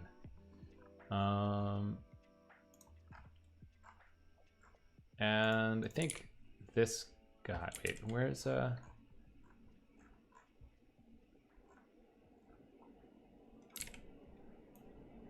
create descriptor with ID is what was failing here. Okay, so the very last thing that we do. Okay, if it's 0, fatal. If it's the ID is wrong, batch, blah, blah, blah, blah, blah, blah, blah, blah, blah. Ah, so here's where we do some switches. I see, and we've just got to add a new one. So we've got a new case called type or funcdesc dot mutable. Now, what is this about? What is this about? It appears that there's some validation to be done. That's kind of an interesting idea. Well, we don't have anything to validate right now. Well, that's not true. I mean, to be honest, what we should be doing is validating at least that the parents are available, right? Or do we not do that? Basically, like, okay, so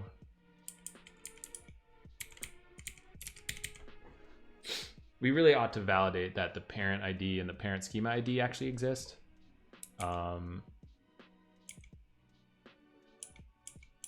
There's a bunch of stuff to do, to be honest.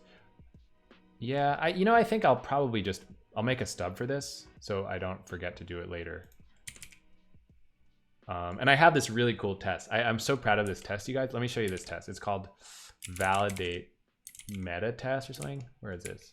Validate test. Okay, so what validate test does is that it's this like manual brain test that uses reflection to check all of the fields of these descriptors, and it basically just makes you fill out a line in this map for each field in the descriptor.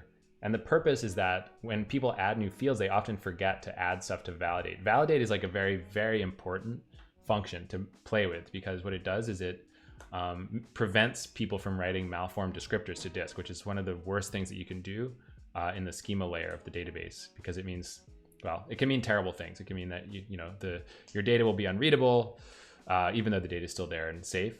But if you can't interpret it, you can't read it. So anyway, so like this validate stuff gets called before we write stuff to disk, and it's pretty easy to forget to add stuff to validate. So this is sort of this test that will just fail if you add a new field without marking something down. And you can mark it as either as, this field doesn't reference anything, or you solemnly swear that this field is validated, which I did just sort of for fun. How are you going to do that? By guessing. Or you can add a to-do that says I'm adding tech debt. And the idea is that the reviewers, hopefully the reviewers will notice. They'll be like, okay, weird. Somebody just wrote the string to-do I am knowingly adding tech debt. And even if they don't know what the test does, they can still be like a little bit suspicious about that. So that's the idea. I don't know. It's kind of a weird test, but I like it. So I guess I could theoretically add. Yeah, I mean, I would like to add something for the func descriptor.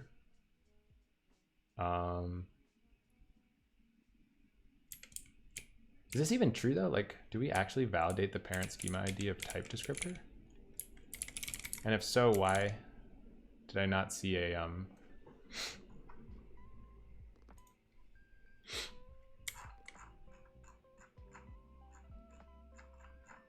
Oh, we do have some sort of validate thing, but how come it's not? It's only run in tests? No, don't do this to me. Oh, no, it's not. Never mind, I take it back. It's not only run in tests. It's run right here. I see. Okay, great. Well, let's, I think that we should do a similar thing, and we can just, we're not gonna necessarily fill out the whole thing right now, but we should at least like start it up. Func desk.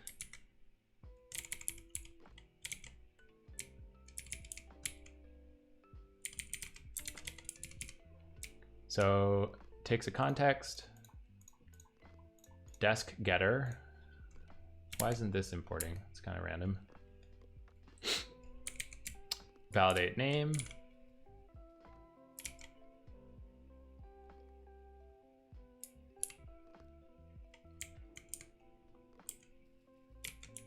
Can copy these.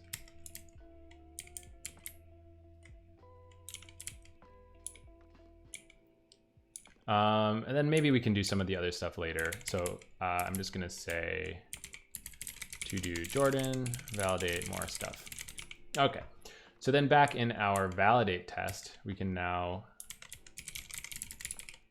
add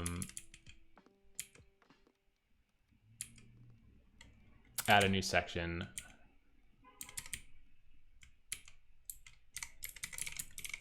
Func descriptor.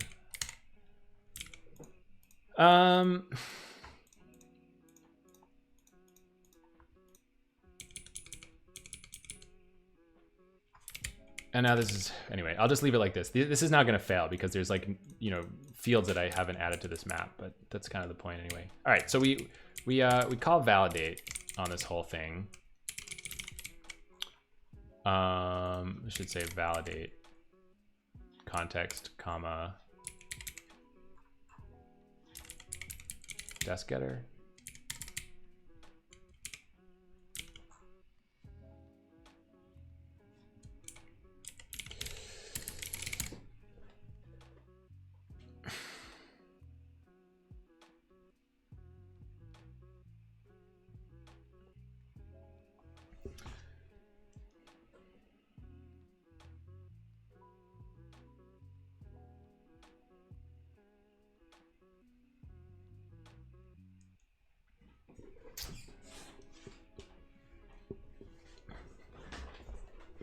Dirter, what do you think of my new stream layout? Slightly switched up. I feel like it's a bit better, right? Because I feel like the bottom right of the screen is more useful than the top right of the screen. And I like having a little menu bar replacement because nobody ever looks at my menu bar. In fact, looking at my menu bar is a little sus. Like it might have secret stuff there, maybe.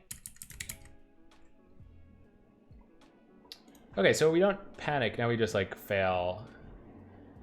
Internal error, descriptor version not incremented from cluster version. That's interesting. Well, that means I just, I didn't do it. Did something bad. But that's, I think, an improvement. I think it's an improvement.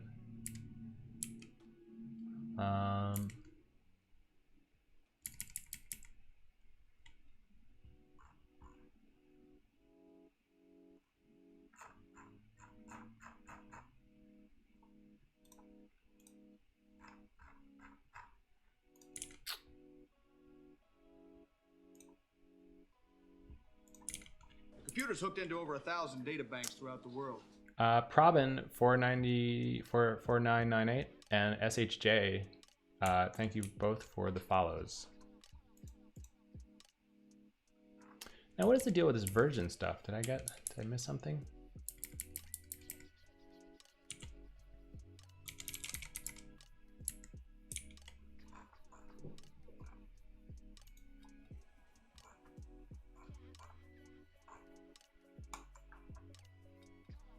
Oh, I've just got to set it to 1. How about that? Well, that's simple enough.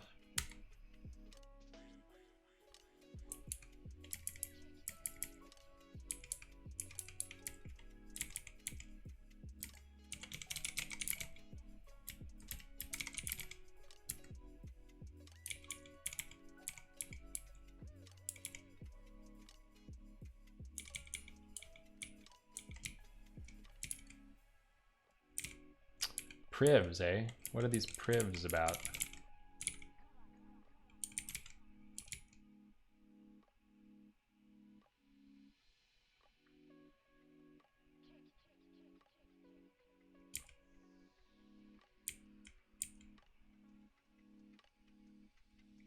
Do I need to do this stuff?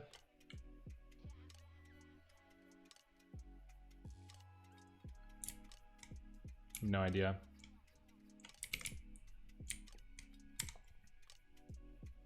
Usage on the parent scheme of the type gives usage privilege of the type. I mean, that makes sense. I guess I can just cargo cult that part as well. It seems legit. It seems super legit. So legit.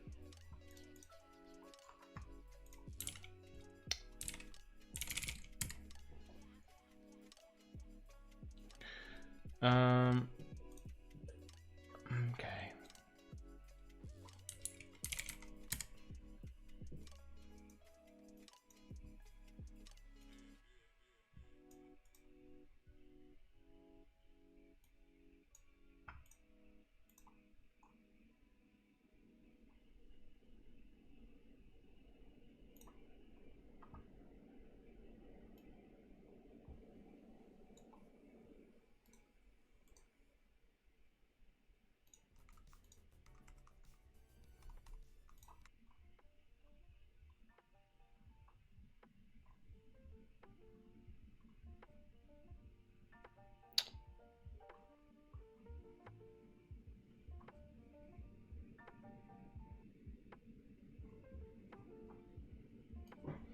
All right, let's see what happens now. See what happens now. Cool. More types of panics. So many panics to fix. I feel like there's just like a ton of different random little type switches here that we've got to mess with. It's such a pain in the butt. Oh my god, it's so lame. Why does this exist? Why? I don't know, man.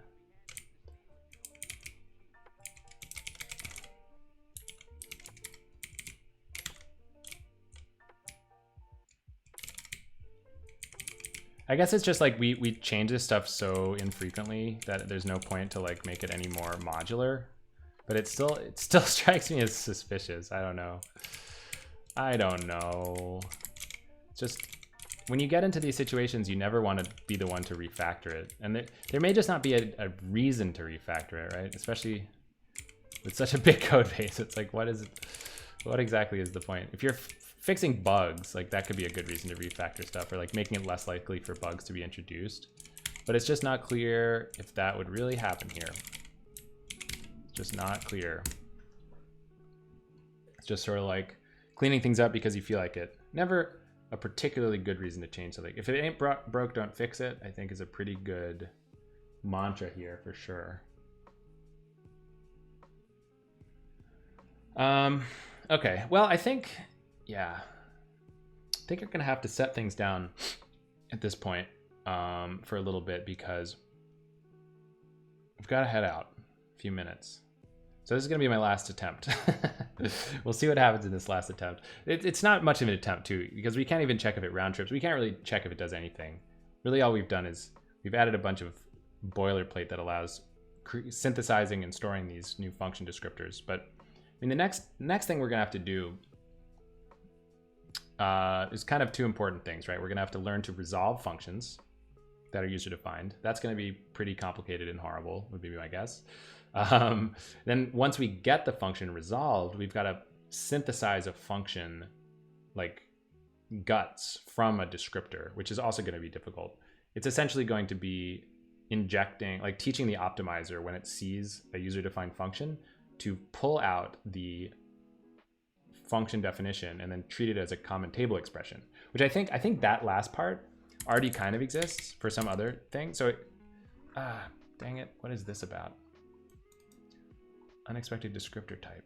Oh, well, this is because this is actually very interesting. So this means I've inserted this data into the database and now like some other random thing like can't deal with it. That's actually really hilarious. So if I like wiped my store, which I guess I could do, there's nothing.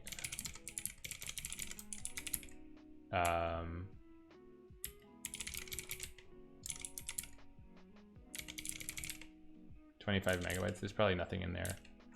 But anyway, if I wipe that, I could probably try this again and maybe it would not fail. Should split at desk. I guess I should have like searched for usages of this type one.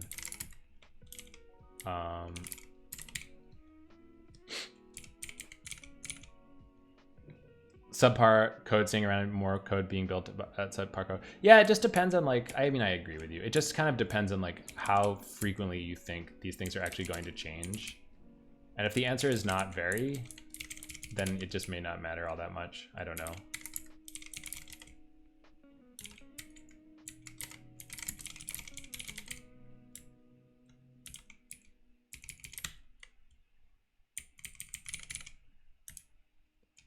I know I said I was going to be done after this, but now I'm really going to be done after this.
Could have had my cool strip lights on this entire time and I just like completely forgot to do that.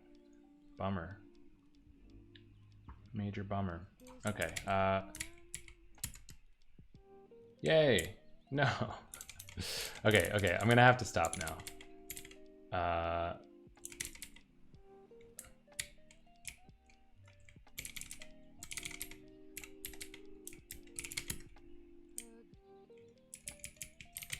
Ooh, this is an interesting one. So this is we're getting ever closer into the realm of the top of the database. In other words, this is like some pretty high level code at this point. It's getting confused.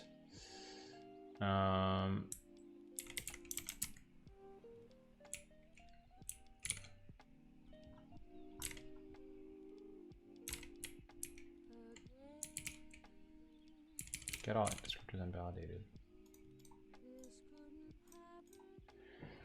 All right, well, this is a whole new rabbit hole. So I think I'm gonna have to, oh man, it's sitting right here, isn't it? Sitting right here in front of me. Sitting right here in front. What the heck kind of crazy thing is this? This seems really quite bizarre. Wait, what? Oh, I see. Des.get func. All right, I'm not gonna do this because I gotta go. So I think we're gonna go ahead and find someone to raid. Hey, Deep Redsky, thank you so much for saying hello. Unfortunately, you've caught me right at the end of the stream, but anyway, you guys, let's go find somebody to raid. Thanks so much for hanging out and chatting with me today. It's pretty fun. I think I kind of want to raid my friend One True Captain. So, okay. Couple things. One thing first before, let's see. Before we do anything, you guys, thanks for hanging out. It was lots of fun. Enjoy your holidays. If you're gonna do something for Christmas, enjoy your Christmas. If you're doing something for non-Christmas, enjoy your non-Christmas. Whatever you're doing, I hope you enjoy it. Stream schedule. I think that I'm gonna try to stream either this weekend or next week, early next week, right? Because people are kind of out. It's gonna be unusual. I'm not gonna do the normal Friday thing. I'm not gonna be streaming tomorrow, for example. So either this weekend or maybe like a couple times next week. You know, you never know. You never know. Maybe I'll stream a bunch. But if you want a notification about that, and I hope you do, follow me on Twitter, Jordan A. Lewis, and follow me on Twitch. Click that follow button. Okay, with that said, let's go find somebody to raid. Right, so we're gonna raid my friend One True Captain. So he doesn't have too many people watching him, but this guy's really cool. He's really, really cool. He's doing an all-day stream of Microsoft Flight Simulator, and he has the most impressive setup that you've seen. This guy has bought a fully impressive setup for his flight simulator. Like, it's serious business. So it's not programming content, but I beg you, please join in and say hello. Give him a little bit of Christmas cheer, because I think that this guy's just awesome and he deserves a little bit of cheer. Okay, so spam like a Santa hat.